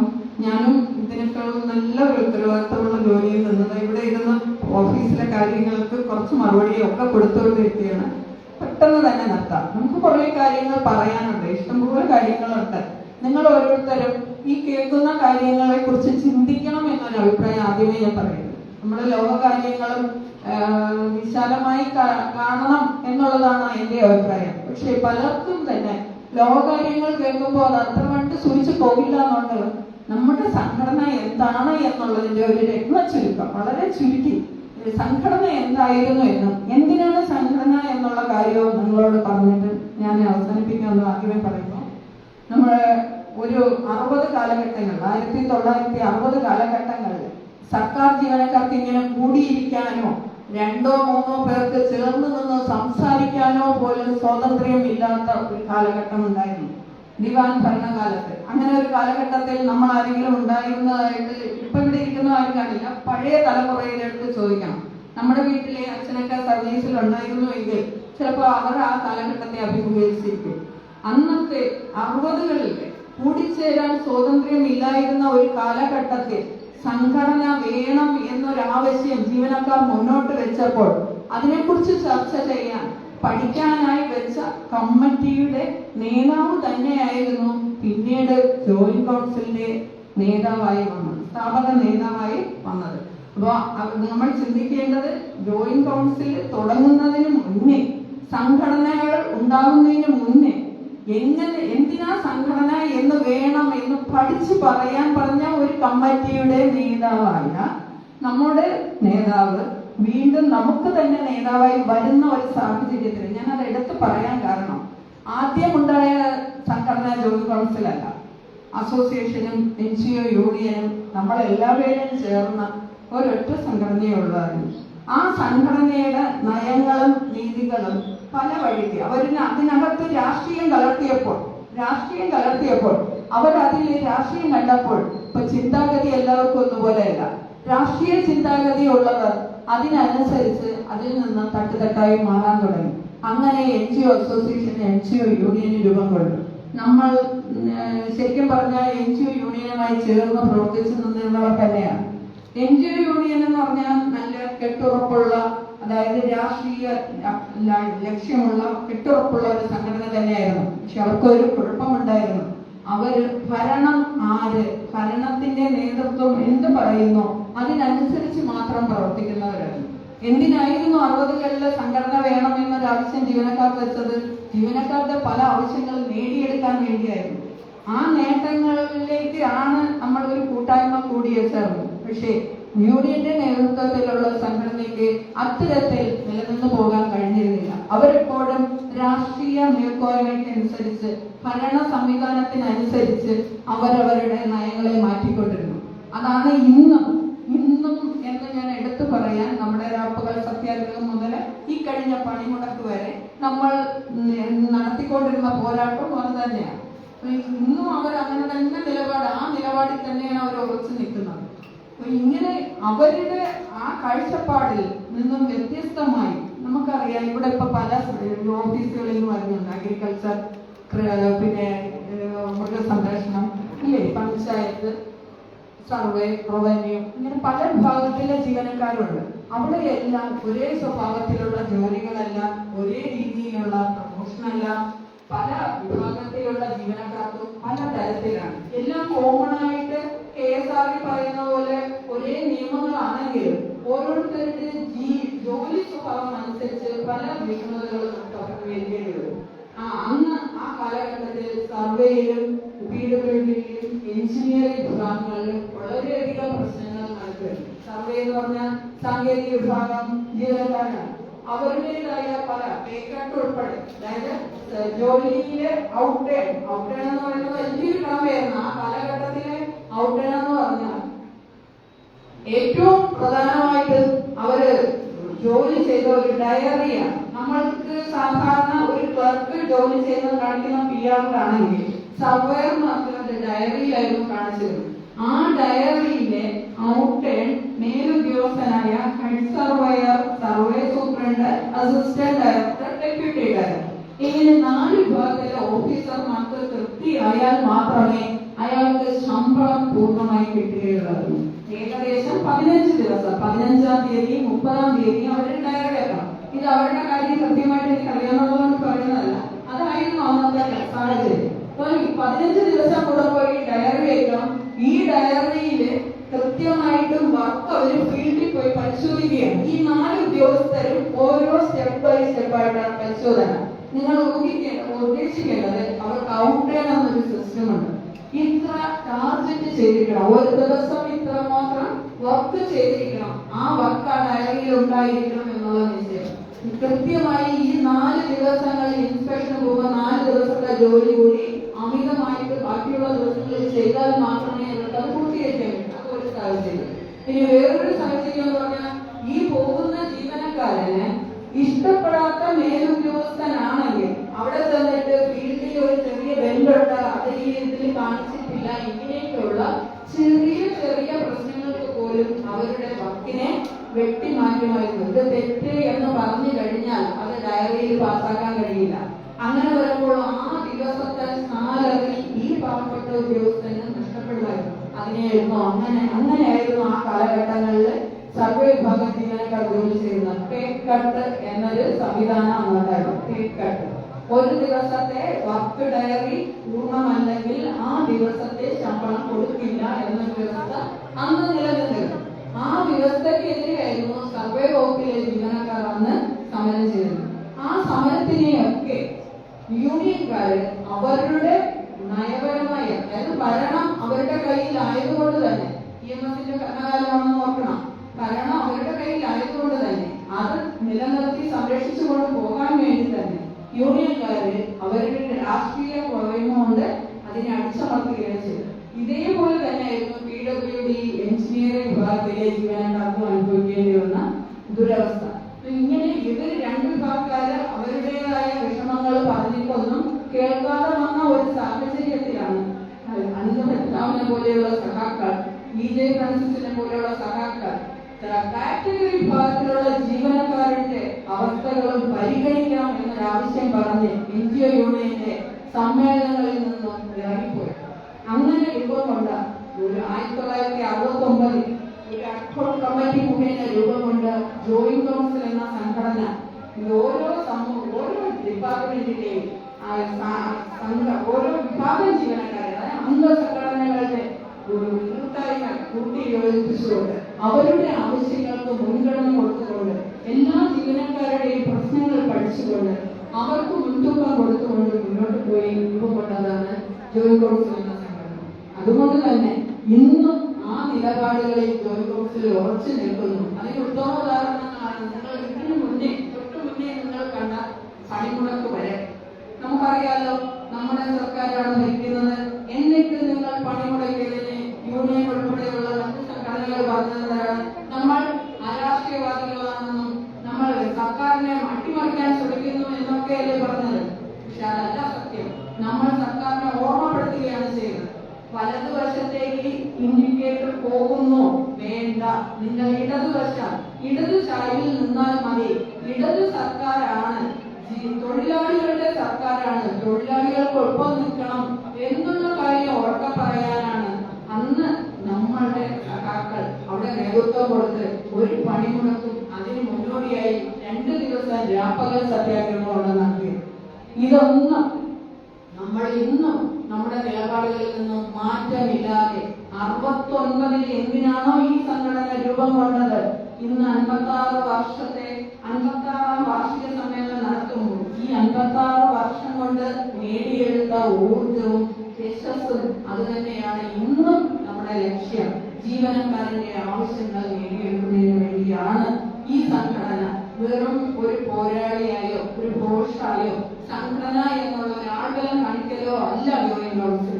ജീവനക്കാരന്റെ ഓരോ വിഭാഗം ജീവനക്കാരന്റെ ഏറ്റവും താഴെയിലെ കണ്ടിജന്റ് ജീവനക്കാർ മുതൽ എഞ്ചിനീയറിംഗ് വിഭാഗം ജീവനക്കാരുടെ വരെ ആവശ്യങ്ങൾ അക്കമിട്ട് എണ്ണി പറയാൻ കഴിവുള്ളവരാണ് ഗവൺമെന്റിന്റെ നേതൃത്വത്തിൽ ഇന്നുള്ളത്. അവരത് അതേപടി അക്ഷരം പ്രതി ഓരോ ജനങ്ങളുടെയും ആവശ്യം എന്തെന്ന് അറിഞ്ഞു തന്നെ മുന്നോട്ട് പോകും. ഇനി ജീവനക്കാരന്റെ കാര്യം മാത്രമാണ് ജോലി കൗൺസിലുകാരെ ഏറ്റെടുത്ത് ചെയ്യുന്നത്. സമൂഹത്തിന്റെ ഇന്നത്തെ നിലനിൽപ്പിന് ആവശ്യമായ എന്ത് കാര്യമാണ് ജോയിന്റ് കൗൺസിലിന് ഏറ്റെടുത്ത് ചെയ്യാൻ പറ്റുന്നത് എന്നുള്ളത് നേരത്തെ തന്നെ മനസ്സിലാക്കി അത് കൃത്യമായി പഠിച്ച് അതിനെങ്ങനെ മുന്നോട്ട് പോകണം എന്നുള്ള ഒരു ഉറപ്പോടുകൂടിയാണ് ജോയിന്റ് കൗൺസിൽ പ്രവർത്തിക്കുന്നത്. ഏറ്റവും വലിയ ഉദാഹരണം ഞാൻ കുറച്ചു മുമ്പേ പറഞ്ഞില്ലേ, ലഹരി വിരുദ്ധ പ്രവർത്തനം. അത് നമ്മൾ ഏറ്റെടുത്ത് കഴിഞ്ഞു. നമ്മളത് സമ്മേളനത്തോടനുബന്ധിച്ച് തന്നെ അതിന്റെ പ്രവർത്തനങ്ങൾ കൂടുതൽ അതിലേക്ക് പോകും. അതിന്റെ മുന്നൊരുക്കമായി തന്നെയാണ് ഞാൻ നിങ്ങളോട് നേരത്തെ പറഞ്ഞത്. നമ്മുടെ വീട്ടിലെ നമ്മുടെ കുട്ടികളെ, ഏത് കുട്ടിയാവട്ടെ, അവരെ നമ്മിലേക്ക് അടുപ്പിച്ച് പിടിപ്പിച്ച് അവരെ ഈ സമൂഹത്തിന്റെ ഭാഗമാക്കണം. ഒരിക്കലും അവർ ഈ സമൂഹത്തിന് ദോഷമായി മാറാതെ നമ്മൾ സൂക്ഷിക്കണം. അത്തരത്തിൽ നമ്മൾ കുട്ടികളെ വളർത്തിക്കൊണ്ട് വരിക തന്നെ വേണം. അതിനുവേണ്ടി ചിലപ്പോൾ നമുക്ക് പലതും സഫർ ചെയ്യേണ്ടി വരും. ആ സഫറിങ് നമ്മുടെ സമൂഹത്തിന് നന്മയ്ക്കാണെന്ന് വിചാരിച്ച് നമ്മൾ അതൊരു നല്ല ജ്ഞാനത്തോട്ട് വളരെ മുന്നോട്ട് കൊണ്ടുപോകുക തന്നെ വേണം. ഏറ്റവും അവസാനത്തെ ലഹരി എന്ന് പറഞ്ഞു. എന്നാൽ ഏറ്റവും ആദ്യത്തേതോ നമുക്കറിയാം, മുൻകാലങ്ങളിൽ നമ്മുടെ നാടിന് കേരളക്കരയെ ബാധിച്ച പ്രളയമുണ്ട്, പല ദുരന്തങ്ങളുമുണ്ട്. കോവിഡ് പോലുള്ള മഹാമാരി വന്നപ്പോഴും കേരളം ലോകം മൊത്തം അടച്ചിട്ടപ്പോൾ പോലും കേരളത്തിന്റെ മണ്ണിനോ കേരളത്തിന്റെ സമ്പത്തിനോ കേരളത്തിന്റെ ജനങ്ങൾക്കോ യാതൊരു ദോഷവും വരാതെ മുന്നോട്ട് കൊണ്ടുപോകാൻ കഴിഞ്ഞത് നമ്മൾ സർക്കാർ ഉദ്യോഗസ്ഥരും അന്നത്തെ LDF സർക്കാരും ഒത്തൊരുമയോടെ ചേർന്ന് നിന്ന് പ്രവർത്തിച്ചതുകൊണ്ട് തന്നെയാണ്. അതുകൊണ്ട് തന്നെയാണ് മുൻകാലങ്ങളിൽ, അതായത് 2000 ആന്റണി സർക്കാർ ഒരു വാക്ക് പറഞ്ഞിട്ടുണ്ട്. അതിന്റെയൊക്കെ ചരിത്രം ഞാൻ പറഞ്ഞിട്ടില്ല, അതൊക്കെ അതിലൂടെ കൃത്യമായി പറയും. ആന്റണി സർക്കാർ പറഞ്ഞത് എന്താണെന്നറിയോ? സർക്കാർ ജീവനക്കാരോ എന്തിനാ അവർ ഉച്ചയ്ക്ക് ശേഷം ഇരുന്ന് മാസിക വായിച്ച് ഓർക്കം തോന്നുന്ന കുറെ വനിതകൾ അവർക്ക് എന്തിനാ ശമ്പളം കൊടുക്കുന്നത്? ഇന്ന് പത്രങ്ങളിലൂടെയും TV ചാനലുകളിലൂടെയും വ്യക്തമായി വിളിച്ചു പറഞ്ഞ സർക്കാരാണ് ആന്റണി സർക്കാർ. അതിനാണ് പിന്താങ്ങിയിട്ടുള്ളത് അടുത്തു വന്ന ഉമ്മൻചാണ്ടി സർക്കാർ. അവരൊരിക്കലും സർക്കാർ ജീവനക്കാർ ആവശ്യമാണെന്നോ ഈ സമൂഹത്തിന്റെ ഒത്തൊരുമയോടുള്ള ഈ കേരളക്കരയുടെ വളർച്ചയ്ക്ക് സർക്കാർ ജീവനക്കാർ വേണമെന്നോ ഒരിക്കലും ആന്റണി സർക്കാർ വാദിച്ചിട്ടില്ല. അവർ പറഞ്ഞിട്ടുള്ളത് അനാവശ്യമായ ഒരു തൊഴിൽ പേയ്മെന്റ് നടത്തുന്നു എന്നാണ് പറഞ്ഞത്. ആ സർക്കാരാണ് നമ്മുടെ പല 28 ആനുകൂല്യങ്ങൾ വെട്ടിക്കുറച്ചുകൊണ്ടുള്ള ഒരു കരിനിയമം ഇറക്കിയതും അതിനെതിരെ ഉഗ്രമായ പോരാട്ടം ജോയിന്റ് കൗൺസിലിലെ MN അടിയോടിയുടെ നേതൃത്വത്തിൽ ഓർക്കേണ്ടതാണ്. ജോയിന്റ് കൗൺസിലിന്റെ നേതാവായ സഖാവ് MN അടിയോടി അദ്ദേഹത്തിന്റെ നേതൃത്വത്തിലാണ് എല്ലാ സംഘടനകളും, NGO യൂണിയനും അസോസിയേഷനും സംഘവും ഉൾപ്പെടെ എല്ലാ സംഘടനകളും ഒത്തൊരുമയോടെ നിന്ന് 32 ദിവസത്തെ പണിമുടക്ക് നടത്തി. ആ പണിമുടക്ക് നടത്തിയത് കൊണ്ട് മാത്രമാണ് നമ്മുടെ ആനുകൂല്യങ്ങൾ നമുക്ക് 2013 വരെ കൃത്യമായി പിടിച്ചു നിർത്താൻ കഴിഞ്ഞത്. 2012-ലും 2011-ലും സർക്കാർ നമുക്കെതിരെ തിരിഞ്ഞപ്പോൾ, നമ്മൾ പണിമുടക്കിയപ്പോഴൊക്കെ നമ്മുടെ കൂടെ നിന്ന് കാലുവാരിയ മറ്റു സംഘടനക്കാർ ആരാണെന്ന് ഞാൻ എടുത്തു പറയുന്നില്ല. ഒരിക്കലും ഒരു സമ്മേളനത്തിൽ മറ്റു സംഘടനകളുടെ പേരെടുത്ത് പറഞ്ഞ് പരാമർശിച്ചില്ല എന്ന് നിർദ്ദേശം തന്നിട്ടുള്ളത് കൊണ്ട് തന്നെ ഞാനത് എടുത്തു പറയുന്നില്ല. നിങ്ങൾ ആലോചിച്ച് നോക്കൂ. ആ സംഘടനകളെല്ലാം നമ്മളെ കൂടെ നിന്ന് കാലുവാരിയത് കൊണ്ടാണ് 2013-ൽ പങ്കാളിത്ത പെൻഷൻ എന്ന ദുർഭൂതം കേരളത്തിലെ സിവിൽ സർവീസിലേക്ക് കടന്നു വന്നു. ഇല്ലെങ്കിൽ നമുക്ക് തടയാമായിരുന്നു. എല്ലാവരും ഒറ്റക്കെട്ടോടെ നിന്നിരുന്നുവെങ്കിൽ അന്നത്തെ പോലെ, അതെ 2000-ൽ നമ്മൾ എങ്ങനെ പോരാടിയോ അതുപോലെ നിന്നിരുന്നുവെങ്കിൽ നമുക്ക് ഒരിക്കലും പങ്കാളിത്ത പെൻഷന്റെ ഓർമ്മകളായി മാറേണ്ടി വരില്ല. അതിന്റെ ദുർഘടങ്ങൾ എന്തൊക്കെയാണെന്ന് പങ്കാളിത്ത പെൻഷൻ അനുഭവിച്ചുകൊണ്ടിരിക്കുന്നത് നമ്മുടെ കൂടെ പ്രവർത്തിക്കുന്ന എല്ലാവരെയും നമുക്ക് അറിയാവുന്നത് തന്നെ. അതൊന്നും പറഞ്ഞ് ഞാൻ സമയം പാഴാക്കുന്നില്ല. ഞാൻ പറഞ്ഞു വന്നത്, ജോയിന്റ് കൗൺസിൽ എന്ന പ്രസ്ഥാനം എവിടെയും നേതൃനിരയിൽ വരാൻ തക്ക പ്രാപ്തരായ, അതിനുള്ള കാരണം എന്ന് പറഞ്ഞാൽ അവർക്ക് വലിയ ആൾബലമോ ഒന്നും ഉണ്ടായിട്ടല്ല, സമ്പത്തോ ആൾബലമോ ഉണ്ടായിട്ടല്ല അവർ നേതൃനിരയിലേക്ക് വരുന്നത്. താഴെത്തട്ടിലെ ജീവനക്കാർ മുതൽ എല്ലാ ജീവനക്കാരുടെയും ആവശ്യങ്ങൾ എന്താണ് എന്ന് കണ്ടറിഞ്ഞ് അവരെ സംരക്ഷിക്കാനുള്ള, ഈ സിവിൽ സർവീസിനെ സംരക്ഷിക്കാനുള്ള എങ്ങനെയുള്ള സിവിൽ സർവീസ്? സത്യമായി നീതിയുക്തമായി നിൽക്കുന്ന ഒരു സിവിൽ സർവീസിനെ സംരക്ഷിച്ച് മുന്നോട്ട് കൊണ്ടുപോകാനുള്ള നേതൃപാഠം ജോയിന്റ് കൗൺസിൽ എന്ന സംഘടനയ്ക്കാണുള്ളത്. അതുകൊണ്ട് തന്നെയാണ് ഇത് ഒത്തൊരുമയോടെ മുന്നോട്ട് പോകുന്നത്. ഈ കാര്യങ്ങൾ നമ്മുടെ മനസ്സിൽ മാത്രം ഇരുന്നാൽ പോരാ, നമ്മുടെ ഓഫീസിൽ നിന്നും ഇന്ന് ഇവിടെ വയറ്റാത്ത പല ജീവനക്കാരുണ്ടാവും. അവരോടൊക്കെ നിങ്ങൾ വെറുതെ സംസാരിക്കുമ്പോൾ കുടുംബകാര്യങ്ങൾ പറയുന്നതിന് പകരം അല്പസംഘടനാ കാര്യങ്ങൾ നിങ്ങൾ സംസാരിക്കും.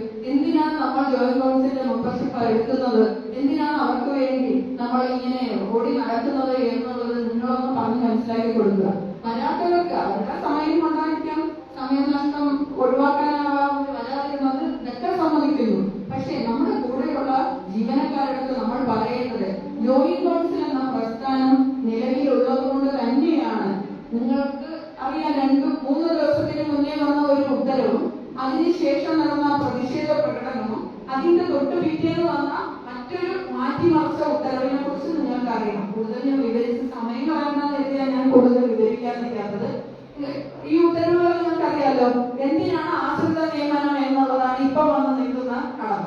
ആ ആശ്രിത നിയമനം എത്ര വയസ്സ് മുതൽ എന്ന് പറയാൻ നമുക്ക് ആർക്കെങ്കിലും പറയാൻ പറ്റുമോ? നമ്മൾ എപ്പോഴാണ് നയിക്കുന്നതെന്ന്? സർക്കാർ സർവീസിൽ ഇരിക്കുന്ന ഒരു മനുഷ്യർ, അതായത് ഒരു മന്ത്രി പറഞ്ഞത് എന്താണെന്ന് അറിയോ? പെൻഷൻ പറ്റുന്നവരാരും മരിക്കുന്നില്ല, അതുകൊണ്ട് സർക്കാർ ഭയങ്കര സാമ്പത്തിക ബാധ്യത. പിറ്റേ ദിവസം വേറൊരു മന്ത്രി പറയുകയാണ് 13 വയസ്സായ മക്കളുണ്ടെങ്കിൽ അവരുടെ മരണശേഷം, അതായത് ആ സർക്കാർ ജീവനക്കാരന്റെ മരണശേഷം 13 വയസ്സായ കുട്ടികളുണ്ടെങ്കിൽ അവർക്ക് മാത്രം കൊടുത്താൽ മതി. ഇതൊക്കെ എന്ത് ന്യായമാണ്? എന്തുകൊണ്ടത് ന്യായമാണ്? എന്ത് ലോജിക്ക് കണ്ടിട്ടാണ് ഇത്തരത്തിൽ ഇങ്ങനെ ഒരു സർക്കാരിന്റെ കുറ്റമല്ല. ഇതൊന്നും സർക്കാരിന്റെ കുറ്റമായിട്ട് പറയണ്ട. അവരെ നിയന്ത്രിക്കുന്ന IAS തലങ്ങളുടെ കുബുദ്ധികളിൽ വരുന്ന ഓരോ രീതികളാണ് നമുക്ക് നിയമങ്ങളായി വരുന്നത്. അവരൊരിക്കലും ഈ IAS തലത്തിലുള്ളവർ ഒരിക്കലും താഴെത്തട്ടിലുള്ള ജനങ്ങളെയോ ജീവനക്കാരെയോ കുറിച്ച് ചിന്തിക്കുന്നതേ ഇല്ല എന്നുള്ളതാണ് സത്യം. അവരുടെ എല്ലാം മനസ്സിൽ അവർ വളർന്ന സാഹചര്യം, അവരിപ്പോൾ ജീവിക്കുന്ന സുഖസൗകര്യങ്ങളിൽ മാത്രമാണ് എല്ലാം. അവരുടെ കാര്യം പ്രത്യേകിച്ച് പറയണ്ടല്ലോ. അവർ വിചാരിക്കുന്നിടത്ത് അപ്പൊ എത്തിക്കാൻ വേണ്ടി അവർക്കെല്ലാം സൗകര്യങ്ങളുമുണ്ട്. എന്നാൽ നമ്മളെപ്പോലുള്ളവർക്കാണോ KSRTCയിലും സാധാരണ വാഹനങ്ങളിലും കയറി ഇറങ്ങി നമ്മളെ എത്തിച്ചേരേണ്ടത് അത് സമൂഹത്തിന്റെ കൂടെ ആവശ്യമാണ്. പൊതുജനങ്ങളും നമ്മളുമാണ് കണക്റ്റഡ് ഉള്ളത്. IASകാരൻ ശരിക്കും പറഞ്ഞാൽ സർക്കാരിന്റെ പ്രതിനിധി എന്നുള്ള രീതിക്ക് മുകളിൽ ഇരുന്ന് നിയമങ്ങളും ഉത്തരവുകളും ഉണ്ടാക്കുന്നതിന് അവരുടെ തലയിലൊരിക്കുന്ന കുബുദ്ധികളാണ് ഈ ഉത്തരവുകളായി പുറത്തു വരുന്നത്. എന്നാൽ അതിൽ ഒപ്പിടുന്ന ആരെങ്കിലും അതിനെക്കുറിച്ച് ഒന്ന് ആലോചിക്കുന്നുണ്ടോ? ഇല്ല. ഉത്തരവുകളായി പുറത്തു വരുമ്പോൾ ഇതുപോലെയുള്ള സംഘടനകൾ ഉയർത്തിവിടുന്ന ആക്ഷേപങ്ങൾ കാണുമ്പോഴാണ് അയ്യോ ഇനിയും ഉണ്ട് ഇതിനകത്ത് ചതി എന്ന് മനസ്സിലാക്കി അവർ തിരുത്താൻ സന്നദ്ധരാകും. അതാണ് ഞാൻ നേരത്തെ പറഞ്ഞത്, സംഘടനയുടെ ആവശ്യം എന്താണ് എന്നുള്ളത്. നമ്മൾക്ക് അതിന് നമ്മൾ ഈ സംഘടനകളൊന്നും ഇല്ലായിരുന്നെങ്കിൽ ഈ ഉത്തരവുകളെല്ലാം നമ്മൾ ഫയലിലാക്കി വെച്ചിരുന്ന ഈ ഉത്തരവ് അനുസരിച്ച് എന്റെ കുഞ്ഞിന് 13 വയസ്സാകുമ്പോൾ ഞാൻ മരിച്ചാലേ ആ കുഞ്ഞിന് കിട്ടൂ. എന്റെ കുഞ്ഞിന് ഇപ്പൊ 28 വയസ്സായി. ഞാൻ ഇപ്പൊ മരിച്ചാൽ അവർക്ക് ജോലി കിട്ടില്ല എന്നുള്ളതല്ലേ എന്റെ അർത്ഥം. അത്തരത്തിൽ വന്നാൽ അത് വളരെ മോശമല്ലേ? അല്ലെങ്കിൽ പോട്ടെ, 1 വയസ്സായ കുഞ്ഞുള്ള ഒരു അമ്മ അല്ലെങ്കിൽ അച്ഛൻ പെട്ടെന്ന് മരണപ്പെട്ട ആ 1 വയസ്സായ കുഞ്ഞിനെ അമ്മയുടെ അച്ഛന്റെ ജോലി കിട്ടാൻ അർഹതയില്ല എന്ന് പറയുന്നതിനോട് എന്ത് ലോചിക്കാനുള്ളത്? ഇതെല്ലാം ജോലിയിൽ എതിർക്കുന്നുണ്ട്. നേടിയെടുക്കും എന്ന് തന്നെയാണ് നമ്മളെല്ലാവരുടെയും വിശ്വാസം. നേടിയെടുക്കും വരെ പോരാടും. അതാണ് ജോയിന്റ് കൗൺസിൽ എന്ന സംഘടന നമ്മളോട് പറയുന്നത്. നിങ്ങളോട് ആവശ്യപ്പെടുന്ന ഒരേ ഒരു കാര്യമുള്ളൂ, സംഘടനയോടൊപ്പം ചേർന്ന് നിൽക്കുക, സംഘടനയ്ക്ക് വേണ്ടി പ്രവർത്തിക്കുക എന്നുള്ളത്. നമ്മുടെ ഔദ്യോഗിക ജീവിതത്തിനിടയ്ക്ക് 1 മണിക്കൂറെങ്കിലും സംഘടനാ പ്രവർത്തനത്തിന് വേണ്ടി മാറ്റിവെച്ചാൽ അത് തന്നെയായിരിക്കും ജോയിന്റ് കൗൺസിലിൽ നിങ്ങൾ കൊടുക്കുന്ന ഏറ്റവും വലിയ ഒരു ഒത്തൊരുമ എന്ന് പറയും. അത്തരത്തിൽ നിങ്ങൾ ഓരോരുത്തരും മാറ്റിവെക്കുന്ന 1 മണിക്കൂർ എന്നുള്ളത് ജോയിന്റ് കൗൺസിലിന്റെ പ്രവർത്തനങ്ങൾക്ക് ഊഷ്മളത പകരും. അത് നമ്മുടെ നേതാക്കന്മാർക്ക് ഒരു ഉത്തേജനമായി മാറും. നമുക്ക് വേണ്ടി പ്രവർത്തിക്കാനുള്ള ഒരു ആത്മധൈര്യം അവർക്ക് ഉണ്ടാകും. അത് ഉണ്ടാക്കിയെടുക്കാൻ ഈ ചടയമംഗലത്ത് സർക്കാർ ജീവനക്കാരുടെ ഞാൻ ഇത്തരത്തിൽ പറയുന്നത് വളരെ മോശമാണെന്ന് അറിയാം. കാരണം ഇവിടെയുള്ള നേതാക്കളെല്ലാം വലിയ ആൾക്കാരാണ്. ഇവർക്കെല്ലാം എല്ലാം പോലും തലമുറയോട് ഈ കാര്യങ്ങളൊക്കെ പറയാതിരിക്കാൻ മതി. 60 കാലഘട്ടം മുതൽ ഇന്ന് വരെ നമ്മൾ നേടിയെടുത്ത ഓരോന്നും നിങ്ങൾക്കത് ഊഹിച്ചു നോക്കാം. അങ്ങനെ ഒരു കാലഘട്ടത്തെ ഒരു സർക്കാർ ഓഫീസിൽ വന്നാൽ ഓഫീസിനകത്തോട്ട് കയറാനുള്ള സ്വാതന്ത്ര്യം പോലും ഇല്ലാതിരുന്നു ജീവനക്കാരന്റെ അവസ്ഥയാണ് ഞാൻ പറയുന്നത്, പൊതുജനത്തിന്റെ അല്ല. ജീവനക്കാരന് സർക്കാർ ഓഫീസുകളിൽ അകത്തേക്ക് കയറണമെങ്കിൽ ഉത്തരവ് വാങ്ങിക്കണം. അകത്ത് കയറി സീറ്റിലിരുന്നാൽ 1 മണിക്കൂർ താമസിച്ച അന്നത്തെ ദിവസം മൊത്തം ശമ്പളം പോകുമായിരുന്ന ഒരു കാലഘട്ടം ഉണ്ടായിരുന്നു. ആ കാലഘട്ടത്തിൽ നിന്ന് 1 മണിക്കൂർ പെർമിഷൻ, 5 ദിവസത്തെ ലീവ്. ഇന്നിപ്പോൾ നമ്മൾ വനിതാ ജീവനക്കാർക്ക് 180 ദിവസത്തെ മെറ്റേണിറ്റി ലീവ്, പുരുഷ സഖാക്കൾക്ക് അവരുടെ ഭാര്യമാരുടെ ഡെലിവറി സമയത്ത് മെറ്റേണിറ്റി ലീവ്, ഇതെല്ലാം നേടിത്തന്നത് നമ്മുടെ നേതാക്കളുടെ ആത്മാർത്ഥമായ പരിശ്രമമാണ്. 1-2 ദിവസം കൊണ്ട് നേടിയെടുത്തതല്ല. നിരന്തരമായ പോരാട്ടങ്ങളിലൂടെയും ചോര പൊടിഞ്ഞതിലൂടെയും ജയിൽവാസം അനുഭവിച്ചതിലൂടെയും നേടിയെടുത്തതാണ്.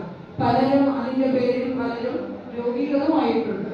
അത്തരത്തിൽ നമ്മുടെ നേതാക്കൾ നേടിയെടുത്തു തന്ന ഈ ആനുകൂല്യങ്ങളെ തുടർന്നും സംരക്ഷിക്കാൻ ജോയിന്റ് കൗൺസിലിന് ഉത്തേജനം നൽകാൻ നിങ്ങൾ ഓരോരുത്തരും ഒരേ മനസ്സോടുകൂടി നിങ്ങളുടെ ഓഫീസിലുള്ള എല്ലാ ജീവനക്കാരോടും ഈ വിവരങ്ങളെല്ലാം പറഞ്ഞ് അവരെ കൂടി ചേർത്ത് നിർത്തി മുന്നോട്ട് കൊണ്ടുവരണമെന്ന് അഭ്യർത്ഥിച്ചുകൊണ്ട് ഞാൻ അവസാനിപ്പിക്കുന്നു.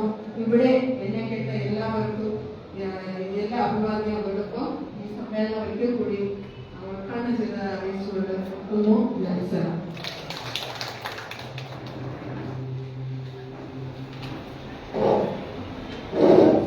സംഘടനാ റിപ്പോർട്ട് അവതരിപ്പിക്കുന്നതിന് വേണ്ടി സഖാവ് KPN കൊല്ലം ജില്ലാ സെക്രട്ടറി ക്ഷണിക്കുന്നു.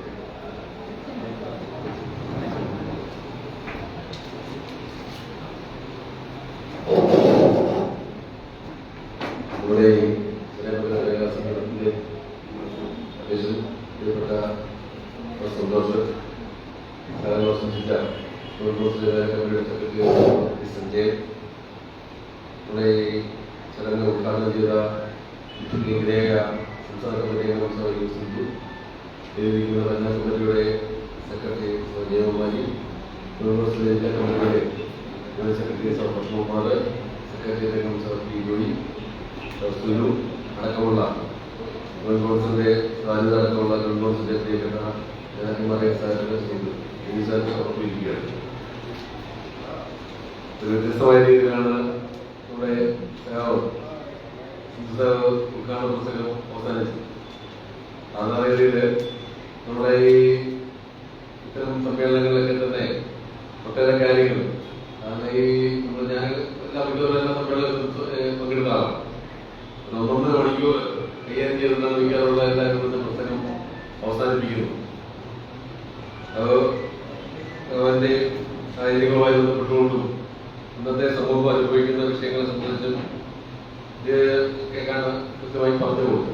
വ്യത്യസ്തമായ രീതിയിലാണ് സാധാരണ രീതിയിൽ ഉദ്ഘാടന പ്രാസംഗിക ദേശീയവും അന്തർദേശീയവും പിന്നെ കേരളത്തിന്റെ ചരിത്രവും ഒക്കെ തന്നെ പറഞ്ഞു പോയിട്ടാണ് പ്രസംഗം അവസാനിപ്പിക്കുന്നത്. ഞാനും അന്നത്തെ തരങ്ങളിലേക്ക് പോകുന്നില്ല, ഒരു പറയുന്ന കാര്യങ്ങളൊന്നും ഞാൻ പറയുന്നത് വിചാരിക്കുകയും ചെയ്തില്ല. നമുക്ക് പെട്ടെന്ന് തന്നെ ഈ സമ്മേളനം നമുക്ക് അവസാനിപ്പിച്ചുകൊണ്ട് പോകരുത്. നമുക്ക് നമ്മുടെ 56ാമത് സംസ്ഥാന സമ്മേളനം പാലക്കാട് വെച്ച് ഈ മെയ് മാസം 12 മുതൽ 15 വരെ തീയതികളിൽ നടത്താൻ തീരുമാനിച്ചിട്ടുണ്ട്.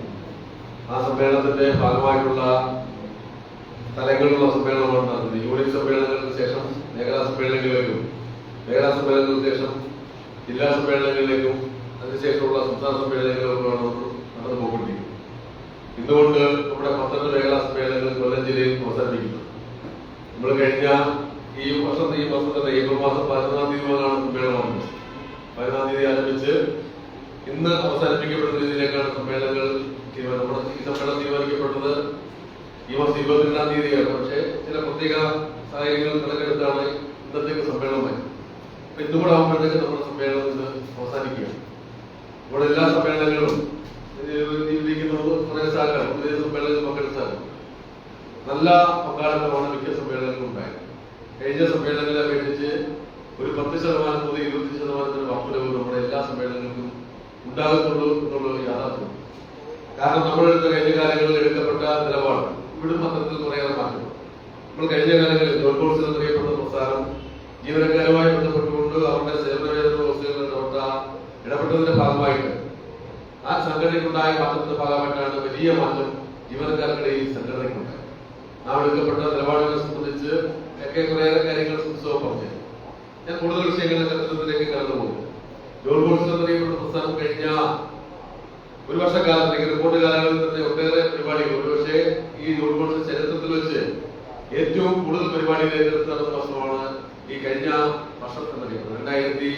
2024-25 കാലഘട്ടം അറിയപ്പെടുന്ന ഏറ്റവും കൂടുതൽ ക്യാമ്പയിനുകൾ നടത്തപ്പെട്ട വർഷം. ചരിത്രത്തിലെ ചേർത്ത് പിടിക്കത്തക്ക രീതിയിലേക്ക് നടന്ന പണിമുടക്ക്, ആ പണിമുടക്കിനൊക്കെ ക്യാമ്പയിൻ നടത്തപ്പെടുകൊണ്ട് നമുക്ക് സാധിച്ചു. നമുക്കറിയാം, ജോൺ കോൺസലുമായി ബന്ധപ്പെട്ടുകൊണ്ട് അതിന്റെ ചരിത്രത്തെ സംബന്ധിച്ചൊന്നും പറയുന്നില്ല, സഹപാഠം. ജോൺ കോൺസൽ എന്നറിയപ്പെടുന്ന സംഘടന രൂപീകരിച്ചെടുക്കാൻ ഏറ്റവും പ്രധാനപ്പെട്ട കാര്യം ഒരു തർക്കത്തിന്റെ കേസാണ്. ആ തർക്കത്തെ സംബന്ധിച്ച് ചെറുതായെങ്കിലും സൂചിപ്പിച്ചു. ഒരു ജോൺ കോൺസൽ രൂപമെടുക്കുന്ന 1969-ലാണ്. 1969 സംഘടന രൂപീകരിക്കാൻ ഏറ്റവും പ്രധാനപ്പെട്ട കാരണം അന്ന് സഹോ EMS ആണ്. കേരളത്തിന്റെ ആദ്യ മുഖ്യമന്ത്രിയായിരുന്ന സഹോ EMS ആണ് 1969 കാലഘട്ടങ്ങളിൽ കേരളം ഭരിച്ചത്. ആ കേരളം ഭരിച്ച സമയത്ത് കേരളത്തിൽ ഒറ്റയൊരു സർവീസ് സംഘടന ഉണ്ടായിരുന്നു. ആ സർവീസ് സംഘടന പേര് NG യൂണിറ്റ് എന്നറിയപ്പെടുന്ന സംഘടന. ഇപ്പോൾ നമ്മുടെ സർവീസ് സംഘടന സർവീസ് സംഘടനയായ NG യൂണിറ്റാണ് അന്നത്തെ ഏറ്റവും പ്രധാനപ്പെട്ട ഒരു സംഘടനയുണ്ട്. അന്ന് അസോസിയേഷനോ മുമ്പ് പറഞ്ഞതുപോലെ സംഘമോ ഒരു സംഘടനകളുമില്ല. അന്ന് സർവീസ് രംഗത്തുമായി ബന്ധപ്പെട്ടുകൊണ്ട് ജീവനക്കാർ ആവശ്യമായി ബന്ധപ്പെട്ടുകൊണ്ട് ജീവനക്കാർക്ക് പ്രവർത്തിക്കുവാനുള്ള ഒരേ സംഘടന NG യൂണിറ്റായിരുന്നു. ഇന്നത്തെ ജോൺ കോൺസൽ അടക്കമുള്ള നേതാക്കന്മാർ അടക്കമുള്ളവർ മുൻഗാമികളെല്ലാം തന്നെ ആ സംഘടനയുമായി ബന്ധപ്പെട്ടുകൊണ്ട് പ്രവർത്തിച്ചു. എന്നാൽ കുറെ കാലം കൂടി കഴിഞ്ഞപ്പോഴത്തേക്ക് അതിന്റെ ഭാഗമായി എടുക്കപ്പെട്ട നിലപാടിന്റെ ഭാഗമായിട്ട് NG യൂണിറ്റ് എന്നറിയപ്പെടുന്ന സംഘടന അന്ന് EMS ഭരിക്കുന്നു എന്നുള്ളതുകൊണ്ട്, അല്ലെങ്കിൽ ഭരണകക്ഷിയുടെ ഭാഗമായി എന്നുള്ളതുകൊണ്ട് ആ ഭരണത്തെ സംരക്ഷിക്കുവാൻ, ഗവൺമെന്റിനെ സംരക്ഷിക്കുവാനുള്ള നിലപാടുകളുമായിട്ടാണ് ഇന്നത്തെ പോലെ ആ ഗവൺമെന്റ് ആ സംഘടന മുന്നോട്ട്. ഗവൺമെന്റ് ഏത് തരത്തിലുള്ള നിലപാടെടുത്താലും, ജീവനക്കാരുമായി ബന്ധപ്പെട്ടുകൊണ്ടെടുത്താലും, നിലപാടുമായി ബന്ധപ്പെട്ടുകൊണ്ടെടുത്താലും, ജീവനക്കാരുടെ സേവന വേതന വ്യവസ്ഥകളുമായി ബന്ധപ്പെട്ടുകൊണ്ടെടുത്താലും, ഏത് തരത്തിലുള്ള വിഷയങ്ങളുമായി ബന്ധപ്പെട്ട് നിലപാടെടുക്കുമ്പോൾ ആ ഗവൺമെന്റിനെ കണ്ണിലെ കൃഷ്ണമണി പോലെ കാത്തു സൂക്ഷിക്കുക എന്നുള്ള ഏറ്റവും പ്രധാനപ്പെട്ട നിലപാടുമായിട്ടാണ് അന്ന് ആ സംഘടന പോയത്. ഇന്ന് NG യൂണിറ്റ് എന്ത് നിലപാടാണോ ജീവനക്കാരുമായി ബന്ധപ്പെട്ടുകൊണ്ടിരിക്കുന്ന അതേ നിലപാട് ഒരൊട്ടും മാറ്റമില്ലാതെയാണ് അക്കാലഘട്ടങ്ങളിലും NG യൂണിറ്റ് എന്നറിയപ്പെടുന്ന സംഘടനയുടെ അന്നത്തെ നേതാക്കന്മാർ ചെയ്തു എന്നുള്ളതാണ് ഏറ്റവും പ്രധാനപ്പെട്ടത്. അപ്പോൾ അങ്ങനെ വന്നപ്പോഴത്തേക്ക് ജീവനക്കാർക്കിടയിൽ തർക്കങ്ങൾ ആരംഭിച്ചു. ഇങ്ങനെ ഒരു ഗവൺമെന്റ് കൊണ്ടുപോകുകയല്ല ഏറ്റവും പ്രധാനപ്പെട്ട കാരണം. ജീവനക്കാരുടെ വിഷയങ്ങളുമായി ബന്ധപ്പെട്ടുകൊണ്ട് അവരുടെ വിഷയങ്ങളുണ്ട്, അവരുടെ സേവന വേതന വ്യവസ്ഥകളുമായി ബന്ധപ്പെട്ടുള്ള വിഷയങ്ങളുണ്ട്, വിവിധ കാറ്റഗറികളുമായി ബന്ധപ്പെട്ടുള്ള വിഷയങ്ങളുണ്ട്. ആ വിഷയങ്ങളെ അഡ്രസ് ചെയ്തുകൊണ്ട് പഠനത്തിൽ മാത്രമായി സിദ്ധാമ വിളിക്കുന്ന ഒരു മുന്നണിയായി അല്ലെങ്കിൽ ഒരു സംഘടനയായി ഒരിക്കലും സർവീസ് സംഘടനകൾ മാറാൻ പാടില്ല. സർവീസ് സംഘടനകൾ പുലർത്തപ്പെടുന്ന ഏറ്റവും പ്രധാനപ്പെട്ട കർത്തവ്യം അവരുടെ ജീവിതവുമായി ബന്ധപ്പെട്ടുകൊണ്ട് സർക്കാർ ജീവനക്കാരുടെ ജീവിതവും അതുമായി ബന്ധപ്പെട്ടുള്ള വിഷയങ്ങൾ സജീവമായി ഇടപെട്ടുകൊണ്ട് ഭരണാധികാരികളിൽ നിന്ന് അവകാശങ്ങൾ പിടിച്ചു പറ്റുക എന്നുള്ള ഏറ്റവും പ്രധാനപ്പെട്ട ഉത്തരവാദിത്വം ഏറ്റെടുത്തുകൊണ്ട് നടപ്പിലാക്കണം. ആ മേഖലയിലേക്കായിരിക്കും സർക്കാർ ജീവനക്കാരുടെ സംഘടനകൾ പോകേണ്ടതുള്ള അഭിപ്രായത്തിന്റെ അടിസ്ഥാനത്തിലാണ് അവിടെ മുതലുള്ള തർക്കങ്ങൾ ആരംഭിച്ചത്. ആദ്യത്തെ തർക്കത്തെ സംബന്ധിച്ചതിന് ശേഷമാണ് അക്കാലത്ത് ഒരു ശമ്പള പരിഷ്കരണ കമ്മീഷനെ നിയമിക്കാൻ തീരുമാനമെടുത്തത്. ആ ശമ്പള പരിഷ്കരണ കമ്മീഷനെ നിയമിച്ചത് വേലായുധൻ എന്നറിയപ്പെടുന്ന ആളാണ്. ആ ശമ്പള പരിഷ്കരണ കമ്മീഷൻ അധ്യക്ഷൻ. ആ ശമ്പള പരിഷ്കരണ കമ്മീഷൻ പുറത്തു വന്നപ്പോഴാണ് ജീവനക്കാരുടെ സേവനവുമായി ബന്ധപ്പെട്ടുകൊണ്ട് പുതിയ റിപ്പോർട്ട് പോകുന്നത്. അതിനകത്ത് ആ റിപ്പോർട്ടിൽ പറഞ്ഞത് LGS വിഭാഗം, അല്ലെങ്കിൽ ട്രാൻസ്പോർട്ട് ജീവനക്കാർക്ക് ₹1 വർദ്ധനവ്, മറ്റ് അതിന് മുകളിലുള്ള നോൺ ഗസൽ ജീവനക്കാർക്ക് ₹2 വർദ്ധനവ്, ഗസൽ ജീവനക്കാർക്ക് ₹3 വർദ്ധനവ്. ആ തലങ്ങളിലേക്കാണ് അന്നത്തെ ശമ്പള പരിഷ്കരണ കമ്മീഷൻ അതുമായി ബന്ധപ്പെട്ട റിപ്പോർട്ട് ഗവൺമെന്റ് കൊടുത്തു. ഗവൺമെന്റ് സ്വാഭാവികമായിട്ടും ശമ്പള പരിഷ്കരണവുമായി ബന്ധപ്പെട്ടുകൊണ്ട് റിപ്പോർട്ട് കൊടുക്കുമ്പോൾ ഗവൺമെന്റാണ് പരിശോധിക്കപ്പെടുന്നത്. അങ്ങനെ ഗവൺമെന്റ് പരിശോധിക്കപ്പെട്ട് അതിനാവശ്യമായ തിരുത്തലുകൾ വരുത്തണമെങ്കിൽ ഗവൺമെന്റ് തിരുത്തൽ വരുത്താം. അതിനാവശ്യമായ തലങ്ങളിലേക്ക് ചർച്ചകൾ നടത്തണമെങ്കിൽ ആ ചർച്ചകൾ നടത്തിക്കൊണ്ടാണ് ഗവൺമെന്റാണ് അവസാനമായി തീരുമാനമെടുക്കുന്നത്. കമ്മീഷൻ കൊടുക്കുന്ന റിപ്പോർട്ടുകൾ അതേപടി അംഗീകരിച്ച ചരിത്രമൊന്നുമില്ല. അക്കാലഘട്ടങ്ങളിൽ മുമ്പ് ഞാൻ പറഞ്ഞതുപോലെ അന്നത്തെ നേതാക്കന്മാർ, NG യൂണിറ്റ് നേതാക്കന്മാർ പറഞ്ഞു ഇത് ഗവൺമെന്റിനായി പോകാൻ പാടില്ല. ഇതുമായി ബന്ധപ്പെട്ട് ശമ്പള പരിഷ്കരണവുമായി ബന്ധപ്പെട്ടുകൊണ്ട് ചർച്ചകൾ ആരംഭിച്ചപ്പോൾ അന്നത്തെ അതിനുശേഷം പിൽക്കാലത്തെ ജോൺ കോൺസൽ നേതാക്കന്മാർ ആവശ്യപ്പെട്ടത് ഇത്തരമൊരു ശമ്പള പരിഷ്കരണ കമ്മീഷനിലേക്ക് പോകാൻ പാടില്ല, അത്തരമൊരു തലങ്ങളിലേക്ക് പോകാൻ പാടില്ല, അതിനെ പോകാൻ പാടില്ലാത്തതുകൊണ്ട് ജീവനക്കാരുടെ ശമ്പളം കാലോചിതമായി പരിഷ്കരിക്കപ്പെടണം.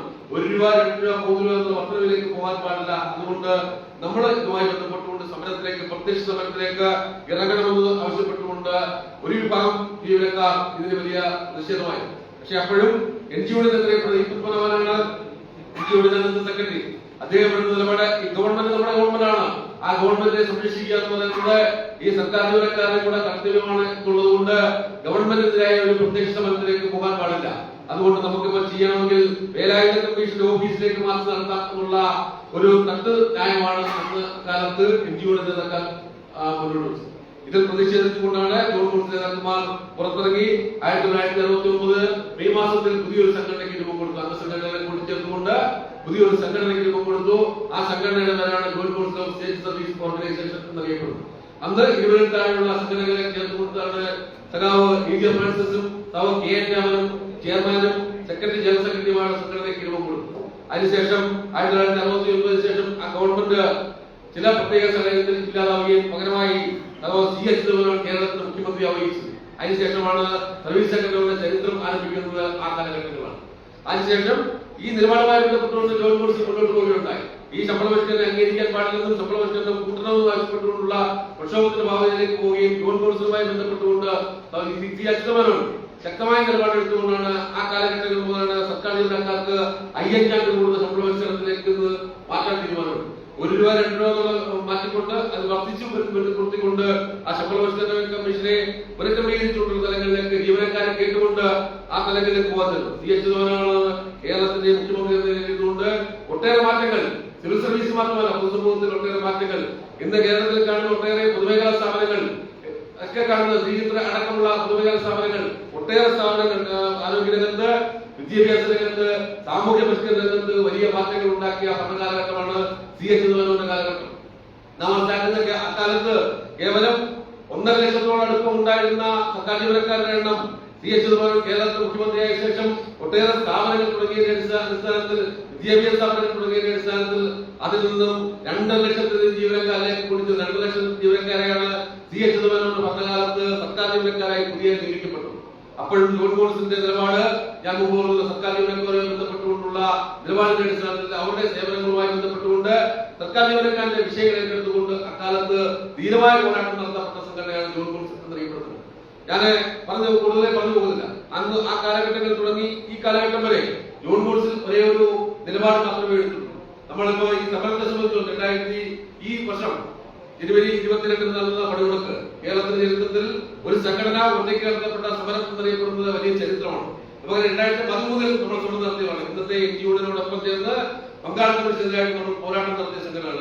2013 ബംഗാൾ കമ്മീഷൻ പദ്ധതി ഈ സംസ്ഥാനത്ത് അടിച്ചേൽപ്പിക്കപ്പെട്ടപ്പോൾ അതിനെതിരായിട്ട് പോരാട്ടം നടത്തിയവരാണ് നമ്മളെല്ലാവരും. അന്ന് 6 ദിവസം നീണ്ടു നിൽക്കുന്ന പണിമുടക്ക് നടന്നു. ആ പണിമുടക്ക് കാലത്ത് കേരളത്തിലെ ഓഫീസുകൾ അടച്ചിട്ടു, യാഥാർത്ഥ്യമാണ്. പക്ഷേ ആ കാലഘട്ടത്തിൽ പോലും അടച്ചിടാത്ത റവന്യൂ ഓഫീസുകൾ, കൃഷി ഓഫീസുകൾ, അങ്ങനെ തുടങ്ങിയ ഒട്ടേറെ ഓഫീസുകൾ ഈ കാലഘട്ടത്തിൽ ഈ 2025 ജനുവരി മാസം 24 നടന്ന പണിമുടക്കിൽ അടച്ചിട്ടു എന്ന് പറയുമ്പോൾ ജീവനക്കാർത്തോളം, സർക്കാർ ജീവനക്കാർത്തോളം ഈ ഗവൺമെന്റിന്റെ വിഷയങ്ങളുമായി ബന്ധപ്പെട്ടുകൊണ്ട് പ്രതികരിക്കുന്നു എന്നുള്ള ഏറ്റവും പ്രധാനപ്പെട്ട തെളിവാണ്. നാം മനസ്സിലാക്കപ്പെടുന്നത് അങ്ങനെ ജീവനക്കാരുടെ വിഷയങ്ങളെ ഏറ്റെടുത്തുകൊണ്ടുള്ള സമരങ്ങളുമായി പോകുന്ന സംഘടനകളിലേക്ക് ജോൺകോൺസിന്റെ ഒരു നിലപാട് മാത്രമുള്ളൂ. നാം 2002 സമരത്തിലേക്ക് പോയിട്ടുണ്ട്. 2002 സമരമായാലും ശരി, 2013 നടപടിയായാലും ശരി, ആ സമയത്തൊക്കെ തന്നെ ജോൺകോൺസ് എടുക്കുന്ന നിലപാട് ഒരേ നിലപാടാണ്. ബംഗാൾ കമ്മീഷനുമായി ബന്ധപ്പെട്ടുകൊണ്ട് 2013 ഒരേ നിലപാടാണ് ജോൺകോൺസ് എടുത്തത്.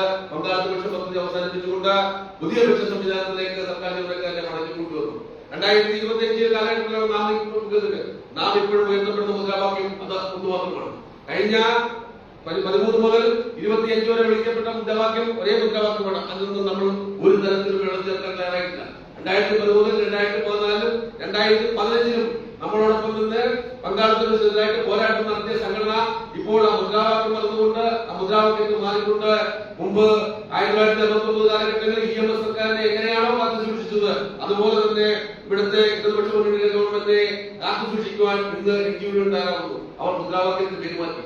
അവർ PFRD ബില്ലിലേക്ക് വരാൻ തുടങ്ങി. PFRD പിൻവലിച്ചല്ലാതെ പങ്കാളിത്ത പെൻഷൻ പദ്ധതി പിൻവലിക്കില്ല എന്നുള്ള ഏറ്റവും പ്രധാനപ്പെട്ട ജീവനക്കാരെ തെറ്റിദ്ധരിപ്പിക്കുന്ന മുദ്രാവാക്യമായി അവർ രംഗത്തേക്ക് വരുമ്പോഴാണ് ഇന്ത്യയിൽ തന്നെ 8ലധികം സംസ്ഥാനങ്ങൾ പങ്കാളിത്ത പെൻഷനിൽ വഴിപാട് നടന്നുകൊണ്ട് രാജസ്ഥാൻ അടക്കം അതുപോലെ തന്നെ സിക്കിം അടക്കമുള്ള ഒട്ടേറെ സംസ്ഥാനങ്ങൾ ഈ പങ്കാളിത്ത പെൻഷനിൽ നിന്ന് മാറി നടന്നുകൊണ്ട് അവിടെ പഴയ പെൻഷൻ സംവിധാനത്തിലേക്ക് കൊണ്ടുവരാൻ തീരുമാനിച്ചു. നാം ഇതുമായി ബന്ധപ്പെട്ടുള്ള പ്രക്ഷോഭങ്ങൾ, കാണുന്ന പ്രതിനിധികൾ, അതുപോലെ തന്നെ 2022 4 ലക്ഷം പേരെ അണിനിരത്തിക്കൊണ്ട് നമ്മൾ നടത്തുമെന്ന് തീരുമാനിച്ചു. തീരുമാനിച്ച പ്രക്ഷോഭം സെക്രട്ടേറിയറ്റ് മാർച്ച് അതിലിരിക്കുന്ന ഒട്ടേറെ സഹകരണം പങ്കെടുത്തതാണ്. ആ പ്രക്ഷോഭവുമായി ബന്ധപ്പെട്ടുകൊണ്ട് 40,000-ഓളം ജീവനക്കാരെ നിലനിർത്തിക്കൊണ്ട് കേരളത്തിന്റെ ഭരണസിരാകേന്ദ്രമായ സെക്രട്ടേറിയറ്റ് സമർപ്പിക്കുന്നതിലേക്ക് ജീവനക്കാരുടെ ആവശ്യങ്ങൾ പങ്കാളിത്ത ലക്ഷം പദ്ധതി പിൻവലിക്കുന്നത് ഏറ്റവും പ്രധാനപ്പെട്ട ആവശ്യം ഉന്നയിച്ചുകൊണ്ടുള്ള പണിമുടക്കിന്റെ ഭാഗമായിട്ടാണ് ഈ ഗവൺമെന്റ് കുറെ കഴിഞ്ഞപ്പോൾ ഒരു നിലപാടെടുക്കാൻ തീരുമാനിച്ചത്. അതിനുശേഷമാണ് നമ്മൾ കേരളത്തിൽ 541 കിലോമീറ്റർ നടക്കാൻ തീരുമാനമെടുത്തു. പങ്കാളിത്ത ലക്ഷം പദ്ധതി അവസാനിപ്പിക്കണം എന്ന് ആവശ്യപ്പെട്ടുകൊണ്ട് കേരളത്തിന്റെ അങ്ങേയറ്റമായ കാസർഗോഡ് മുതൽ ഇങ്ങേയറ്റമായ തിരുവനന്തപുരം വരെ ജോൺ കോൺഗ്രസിന്റെ സംസ്ഥാന നേതാക്കളടക്കം നടക്കാൻ തീരുമാനമെടുത്തു. 27,000-ലധികം ജീവനക്കാരാണ് അന്നത്തെ ആ മാസത്തിൽ തിരുവനന്തപുരം മുതൽ കാസർഗോഡ് വരെ നടക്കാൻ തീരുമാനിച്ചത്. ആ നടത്തുന്നതിന്റെ ഏറ്റവും പ്രധാനപ്പെട്ട ലക്ഷ്യം ഈ സിവിൽ സർവീസിനെ സംരക്ഷിക്കപ്പെടുക, പങ്കാളിത്ത ലക്ഷം പദ്ധതി അവസാനിപ്പിക്കപ്പെടുക. അതിന്റെ ഭാഗമായി ആണ് മുമ്പ് പറഞ്ഞതുപോലെ കമ്മീഷൻ വെച്ചതിന്റെ ഭാഗമായി കമ്മീഷന്റെ റിപ്പോർട്ട് പുറത്തുവിടാൻ ആ കാലഘട്ടത്തിലാണ്. അതിനുശേഷം ബജറ്റിൽ കെ എം ബാലഗോപാൽ കേരളത്തിന്റെ ആരാധനയായ മന്ത്രി ആ ബജറ്റിൽ പ്രഖ്യാപിക്കപ്പെട്ടു. 2023 ബജറ്റിൽ പ്രഖ്യാപിക്കപ്പെട്ടു പങ്കാളിത്ത ലക്ഷം പദ്ധതി അവസാനിപ്പിക്കുന്നു. ആ ബജറ്റിൽ പങ്കാളിത്ത ലക്ഷം പദ്ധതി അവസാനിപ്പിച്ചു എന്ന് പ്രഖ്യാപിക്കുമ്പോൾ ഇപ്പോൾ ബജറ്റ് പ്രഖ്യാപിക്കുന്നു. ഈ കഴിഞ്ഞ ഈ മാസം ഫെബ്രുവരി മാസത്തിലാണ് ബജറ്റ്. ഫെബ്രുവരി മാസത്തിലെ ബജറ്റ് പ്രഖ്യാപിക്കപ്പെടുമ്പോൾ മാർച്ച് 31 ശേഷം ഏപ്രിൽ മാസം 1-ാം തീയതി വരുമ്പോഴാണ് ബജറ്റ് നടപ്പിലാക്കപ്പെടുന്നത്. ഏപ്രിൽ മാസം 1-ാം തീയതി മുതൽ ഏത് തരത്തിലുള്ള വരുമാനത്തെ നികുതിയായാലും നികുതിയേതര കാര്യങ്ങളായാലും ശരി, ഇളവുകളായാലും ശരി, ഏത് തരത്തിലുള്ള കാര്യങ്ങളായാലും ബജറ്റ് പ്രഖ്യാപിക്കപ്പെടുമ്പോൾ ആ ബജറ്റ് നടപ്പിലാക്കപ്പെടുന്നത് ഏപ്രിൽ മാസം 1-ാം തീയതി മുതലാണ്. 2020 മുതൽ ബാലഗോപാൽ പ്രഖ്യാപിക്കപ്പെട്ട ബജറ്റ് പങ്കാളിത്ത പെൻഷൻ മാറ്റിക്കൊണ്ട് പുതിയൊരു പെൻഷൻ സംവിധാനത്തിലേക്ക് സർക്കാർ ജീവനക്കാരെ കൊണ്ടുവരാൻ തീരുമാനമെടുക്കുമ്പോൾ 2023 ഏപ്രിൽ മാസം 1-ാം തീയതി മുതൽ ഈ സർക്കാർ ജീവനക്കാരിൽ പിടിക്കപ്പെടുന്ന 10% തുക അവസാനിപ്പിക്കപ്പെടുന്നു. അങ്ങനെയല്ലോ പോയത്. അതിനെതിരെ വീണ്ടും ഒരു പോരാട്ടത്തിലേക്ക് പോരാട്ടത്തിലേക്ക് ജോൺ കോൺഗ്രസ് പോകാൻ തീരുമാനമെടുത്തത്. ഇത് മനസ്സിലാക്കപ്പെടുന്നത് ജോൺ കോൺഗ്രസ് സംഘടന പങ്കാളിത്ത പെൻഷൻ പദ്ധതി വിഷയം പോലെ ഉയർത്തിക്കൊണ്ടുവന്നില്ലായിരുന്നെങ്കിൽ നാം മനസ്സിലാക്കപ്പെടുന്നത് ഇന്ന് ലീവ് സെന്റർ പോലെയോ അല്ലെങ്കിൽ DA പോലെയോ ജീവനക്കാർ പൊരുത്തപ്പെടുന്ന അവസ്ഥയിലേക്ക് പങ്കാളിത്ത പെൻഷൻ പദ്ധതി മാറിയത്. 2013 മുതൽ 2000 ഈ കാലഘട്ടത്തിലെയും ജോൺ കോൺഗ്രസ് ഉയർത്തപ്പെട്ട നിലപാടിന്റെ ഭാഗമായിട്ടാണ് ഇന്ന് പൊതു സർവീസിന്റെ ഇടയിൽ സിവിൽ സർവീസിൽ പങ്കാളിത്ത റിട്ടയർ ചെയ്ത ജീവനക്കാരുടെ സാമൂഹിക പെൻഷനാണ്. പെൻഷനിലേക്ക് സിവിൽ സർവീസ് ഇല്ലാതാകുന്ന കാര്യത്തിൽ യാതൊരു തത്വമില്ല. നമ്മള് ഓരോ ജീവനക്കാരുടെ ഇപ്പോൾ നോക്കുക, സർക്കാർ ജീവനം എന്ന് സർക്കാർ സംവിധാനം ചുരുങ്ങിയുണ്ട്. ഞാൻ ഒരു കാര്യം മാത്രം പറഞ്ഞുകൊണ്ട് അവതരിപ്പിക്കണം. കഴിഞ്ഞ പാർലമെന്റ് ഇലക്ഷൻ ഞാനടക്കം പ്രദേശങ്ങളിൽ സജീവമായി ഇലക്ഷൻ പ്രക്രിയകളിൽ ഇറങ്ങിയ ആളുകൾ സജീവമായിട്ട് ഇപ്പോൾ നിൽക്കുന്ന ആൾക്കാരാണ്. ആ ഇലക്ഷനുമായി ബന്ധപ്പെട്ടുകൊണ്ട് നമ്മള് ഈ കഴിഞ്ഞ വർഷത്തെ അപേക്ഷിച്ച് കഴിഞ്ഞ പാർലമെന്റ് തെരഞ്ഞെടുപ്പിനേക്കാൾ കൂടുതലായി പോളിംഗ് ബൂത്ത് തന്നില്ല, വോട്ടർമാരുടെ എണ്ണം കൂടി. വോട്ടർമാരുടെ എണ്ണം കൂടിയപ്പോൾ കഴിഞ്ഞ വർഷത്തിനേക്കാൾ പോളിംഗ് കുറഞ്ഞു, വോട്ടർമാരുടെ എണ്ണം കൂടിയപ്പോൾ പോളിംഗ് കുറഞ്ഞു. കഴിഞ്ഞ വർഷത്തെ സംസ്ഥാനത്തെ ശരാശരി എന്നറിയപ്പെടുന്ന 72%. എന്നാൽ അതിനു മുമ്പ് കാലഘട്ടത്തിൽ ഉണ്ടായിരുന്ന 82% കേരളത്തിൽ പാർലമെന്റ് തെരഞ്ഞെടുപ്പിൽ നടന്ന വോട്ടിംഗിന്റെ ശരാശരി. നമ്മൾ ഇതിനെ സംബന്ധിച്ച് തിരക്കാൻ തീരുമാനിച്ചു. എന്തുകൊണ്ട് പോളിംഗ് ശതമാനം കുറയുന്നു എന്നുള്ളത് സംബന്ധിച്ച് ആ കുറഞ്ഞപ്പോഴാണ് നമ്മൾ മനസ്സിലാക്കപ്പെടുന്നത്. സാധാരണ രീതിയിൽ വോട്ടിങ്ങിന് പോകാത്തത് പ്രായമായ സ്ത്രീകളായിരിക്കും, അല്ലെ പ്രായമായ പുരുഷന്മാരായിരിക്കും. വീടുകളിൽ നിന്ന് വോട്ട് ചെയ്യാൻ പോകാത്ത ഒരു സ്ഥലങ്ങളിലേക്ക് പോകുന്ന പ്രായമായവരാണ്. വീട്ടിൽ ബുദ്ധിമുട്ടുകൊണ്ട് പോകാത്ത അങ്ങനെയുള്ള ആളുകളാണ്. പക്ഷേ നാം മനസ്സിലാക്കേണ്ട ഇപ്പോൾ ഇലക്ഷൻ കമ്മീഷൻ അതിന് സംവിധാനങ്ങൾ ഏർപ്പെടുത്തുന്നുണ്ട്. വില്ലേജ് കഴിച്ചിട്ടുണ്ട്. അവർ റിട്ടേണിംഗ് ഓഫീസർമാരിലേക്ക് അവരുമായി ബന്ധപ്പെട്ടുകൊണ്ട് വീടുകളിൽ ചെന്ന് വോട്ട് ചെയ്യാനുള്ള സംവിധാനം ഇന്ന് സർക്കാർ സർവീസിലുണ്ട്. ആ വീടുകളിൽ ചെന്ന് പ്രായമായ ആളുകളെ കൊണ്ട് ഒരു നിശ്ചിത വയസ്സ് കഴിഞ്ഞാൽ തന്നെ വോട്ട് ചെയ്യാനുള്ള സംവിധാനം ആ ഗവൺമെന്റ് തലത്തിൽ നടപ്പിലാക്കുന്നത്. പിന്നെ ആരാണ് വോട്ട് ചെയ്യുന്നത് അത് പരിശോധിക്കുകയാണ് നമ്മൾ മനസ്സിലാക്കപ്പെടുന്നത്. 20 മുതൽ 30 വയസ്സ് വരെ പ്രായമായ ചെറുപ്പക്കാരാണ് വോട്ട് ചെയ്യാൻ തയ്യാറാവും. ആ ചെറുപ്പക്കാർ എവിടെയെന്ന് അപേക്ഷിച്ചപ്പോഴാണ് മനസ്സിലാക്കുന്നത്. കേവലമായ ഒരു സാങ്കേതികമായ കാര്യമല്ല ഇത് മനസ്സിലാക്കപ്പെട്ട നിങ്ങളുടെ അയൽവക്കങ്ങളിൽ, നിങ്ങളുടെ പ്രദേശങ്ങളിൽ ഉള്ള വീടുകളിലുള്ള ചെറുപ്പക്കാർ എങ്ങോട്ട് പോകുന്നു എന്നുള്ള ഞാൻ മദ്യത്തെ സംബന്ധിച്ച് മൈക്രോയെ സംബന്ധിച്ചുകൊണ്ട് പറയുന്നത് അവർ ഇന്ന് വിദേശ രാജ്യങ്ങളിലേക്ക് സർക്കാർ സർവീസ് എന്നറിയപ്പെടുന്ന സംവിധാനം നമ്മുടെ സമൂഹത്തിന് ജീവനക്കാർക്ക് ഗുണകരമല്ല എന്ന് കണ്ട് അത് ഉപേക്ഷിച്ചുകൊണ്ട് വിദേശ രാജ്യങ്ങളിലേക്ക് പോകാൻ കാനഡയിലേക്ക്, UK-യിലേക്ക്, അയർലൻഡിലേക്ക്, ഓസ്ട്രേലിയയിലേക്ക് ഒക്കെ വാഹനം കയറുവാൻ അവർ തയ്യാറെടുത്തു. ഇന്ന് സർക്കാർ മുൻകാലങ്ങളിൽ സർക്കാർ സർവീസിന്റെ ഏറ്റവും പ്രധാനപ്പെട്ട ആകർഷീയത എന്നറിയപ്പെടുന്ന പെൻഷനാണ്. ആ പെൻഷൻ കണ്ടുകൊണ്ട് സർക്കാർ ജീവനത്തിലേക്ക് കടന്നു വന്ന ഒട്ടേറെ ആളുകളുണ്ട്. പണ്ട് കാലങ്ങളിൽ ഗൾഫിൽ പോയ ഒരാള്, ഗൾഫിൽ പോയ ആളുകൾ ആ ഗൾഫിൽ പോയി നല്ല ജോലിയിൽ ഇരിക്കുന്ന സമയത്ത് ഇവിടെ താഴെയുള്ള ക്ലാസ് 4 ജീവനക്കാരനായി ഒരു അഡ്വൈസ് ലഭിച്ചാൽ ഇവിടെ വന്ന് ജോയിൻ ചെയ്യുന്ന ആളുകളുണ്ട്. എനിക്കറിയാവുന്ന എന്റെ അനിയൻ ഉൾപ്പെടെയുള്ളോ അവിടെ ഗൾഫിൽ നല്ല ജോലിയായിരുന്നു. ഇവിടെ ക്ലാസ് 4 ജീവനക്കാരാണ് വന്ന് ആദ്യമായി സർവീസിലേക്ക് വരുന്നത്. അപ്പോൾ സർക്കാർ സർവീസിലെ ആകർഷിക്കുന്ന പെൻഷൻ അടക്കമുള്ള കാര്യങ്ങൾ അത്തരത്തിലുണ്ട്. അതുപോലെ ജീവനക്കാരനെ ഉറപ്പായ കാര്യങ്ങൾ ശമ്പളം അടക്കവരെ സംബന്ധിച്ച് നല്ല ഉറപ്പുണ്ട്. ആ ഉറപ്പിന്റെ അടിസ്ഥാനത്തിൽ ഗൾഫുനാടുകളിലുള്ള ആളുകൾ തിരിച്ചു വരുന്നെങ്കിൽ ഇന്ന് സർക്കാർ സർവീസിലേക്ക് കടന്നു പോകുന്നത് മാത്രമല്ല, ഇന്ന് കഴിഞ്ഞ വർഷത്തെ അപേക്ഷിച്ച് 2.5 ലക്ഷം ആളുകളാണ്, സാധാരണ ചെറുപ്പക്കാരാണ് LGS പരീക്ഷ എഴുതാൻ തയ്യാറാവാത്തത് കഴിഞ്ഞ വർഷത്തെ അപേക്ഷിച്ച്. അപ്പോൾ ആ തലങ്ങളിലേക്ക് പോകുന്ന സർക്കാർ സർവീസ് ആകർഷണീയമല്ലാത്തത് പങ്കാളിത്ത പെൻഷൻ പോലുള്ള മേഖലകളിലേക്ക് ഈ സർക്കാർ സർവീസിനെ കൊണ്ടുചെന്നെത്തിച്ചതിന്റെ ഭാഗമായിട്ടാണ്.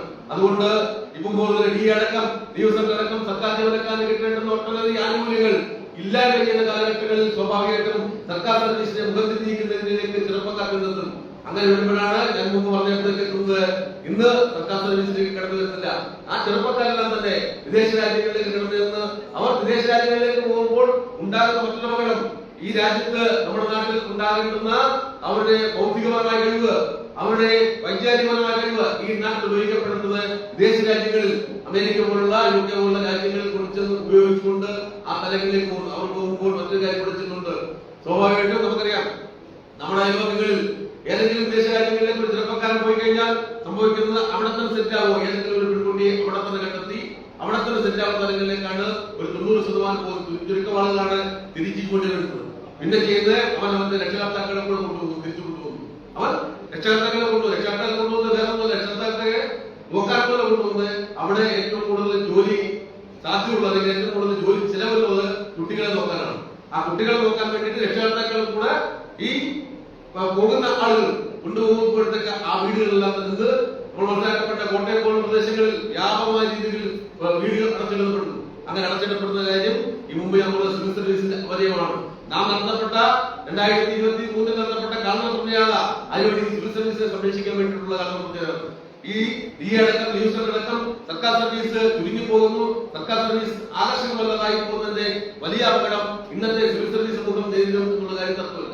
ഇന്ന് കേരളത്തിൽ ഉണ്ടാക്കിയെടുത്ത എല്ലാ മാതൃകകളും കേരളം ലോകത്ത് മാതൃകയാണ്. കേരളത്തിലെ വിദ്യാഭ്യാസ സംവിധാനം, ആരോഗ്യ സംവിധാനം, പൊതുവിതരണ സംവിധാനം ഒക്കെ തന്നെ ലോകത്തിന് മാതൃകയായത് കേരളത്തിൽ സർക്കാർ ജീവനക്കാരുടെ പ്രയത്നത്തിന്റെ ഭാഗമാണ്.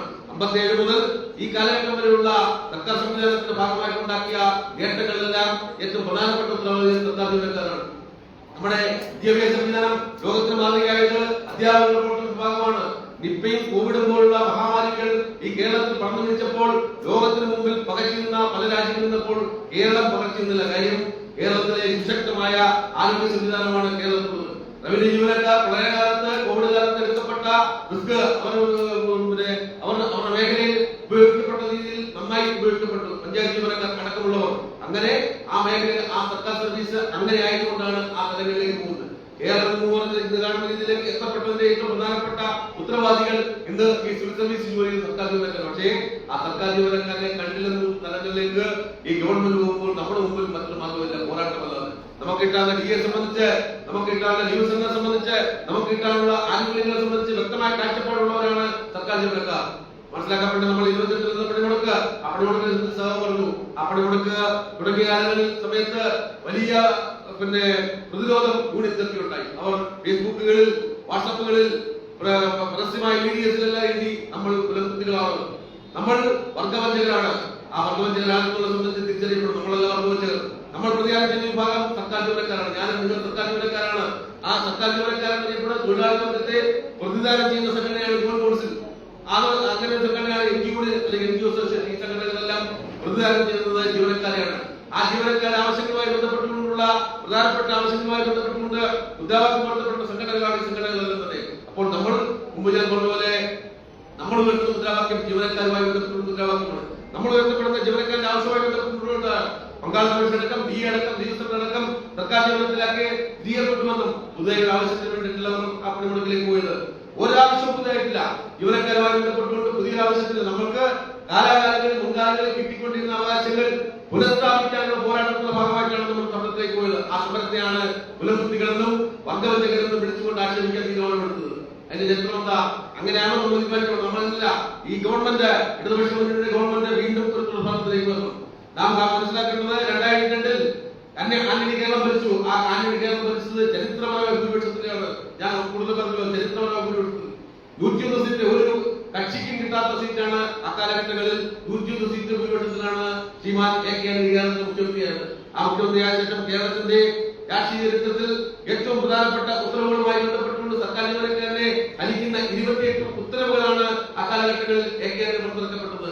നിയമസഭകളടക്കം നിർത്തലാക്കിക്കൊണ്ട് പുതുതായി സർക്കാർ സർവീസിലേക്ക് കയറുന്ന ജീവനക്കാർക്ക് 2 വർഷം അടിസ്ഥാന ശമ്പളം കൊടുത്താൽ മതി എന്നുള്ള തലങ്ങളിലേക്ക് തിരിച്ചുകൊണ്ട് അങ്ങനെ സർക്കാർ ജീവനക്കാരുടെ തലങ്ങളെ വലിയ രീതിയിൽ ബാധിക്കപ്പെടുന്ന 28 ഉത്തരവുകൾ പുറത്തിറക്കിക്കൊണ്ട് ഗവൺമെന്റ് മുന്നോട്ട് അങ്ങനെയാണ് ആ 30 ദിവസത്തെ പണിമുടക്ക് നടത്താൻ തീരുമാനമുണ്ട്. ആ പണിമുടക്ക് നടത്തിയപ്പോൾ കേരളത്തിന്റെ ഉമ്മൻചാണ്ടി അടക്കം കേരളത്തിന്റെ ഐക്യകേന്ദ്ര അടക്കമുള്ള കേരളത്തിന്റെ പ്രധാനപ്പെട്ട നേതാക്കന്മാർ പറഞ്ഞു 6 മാസക്കാലം സർക്കാർ ഓഫീസിൽ നടന്നത് എന്നാലും ഈ രാജ്യത്ത് ഈ സംസ്ഥാനത്ത് ഒന്നും സംഭവിക്കും. സർക്കാർ ജീവനക്കാർക്ക് കൊടുക്കുന്ന പണം ആ പണം എന്നറിയപ്പെടുന്ന പൊതുജനങ്ങളുടെ പണമാണ്. അതുകൊണ്ട് സർക്കാർ ജീവനക്കാരെ പൊതുജനങ്ങളെ രണ്ടാക്കി നിർത്തിക്കൊണ്ട് സർക്കാർ ജീവനക്കാരെ ശബ്ദപക്ഷം നിർത്തിക്കൊണ്ട് സർക്കാർ ജീവനക്കാരന്റെ ഈ പണിമുടക്ക് അനാവശ്യ പണിമുടക്കാണെന്നും സർക്കാർ ജീവനക്കാർക്ക് കൊടുക്കുന്ന ശമ്പളം അനാവശ്യമാണെന്നും പ്രഖ്യാപിച്ചുകൊണ്ട് രംഗത്ത് വന്നതാണ്. പക്ഷേ സമരം കുറെ കഴിഞ്ഞപ്പോഴത്തേക്ക് നിലപാട് മാറ്റേണ്ടി വന്നു.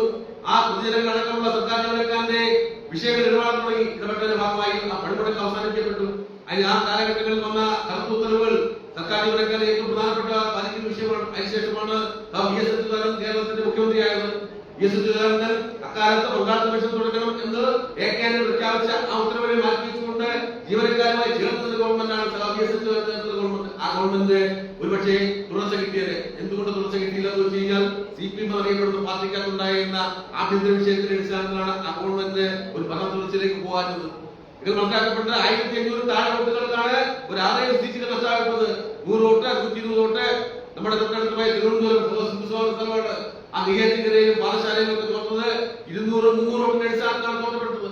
അത് ആ പാർട്ടിയുടെ ഉൾപാർട്ടിയുമായി ബന്ധപ്പെട്ട വിഷയത്തിന്റെ അടിസ്ഥാനത്തിൽ അല്ലെങ്കിൽ മുന്നണിക്കും തുടർന്ന് കിട്ടിയത്.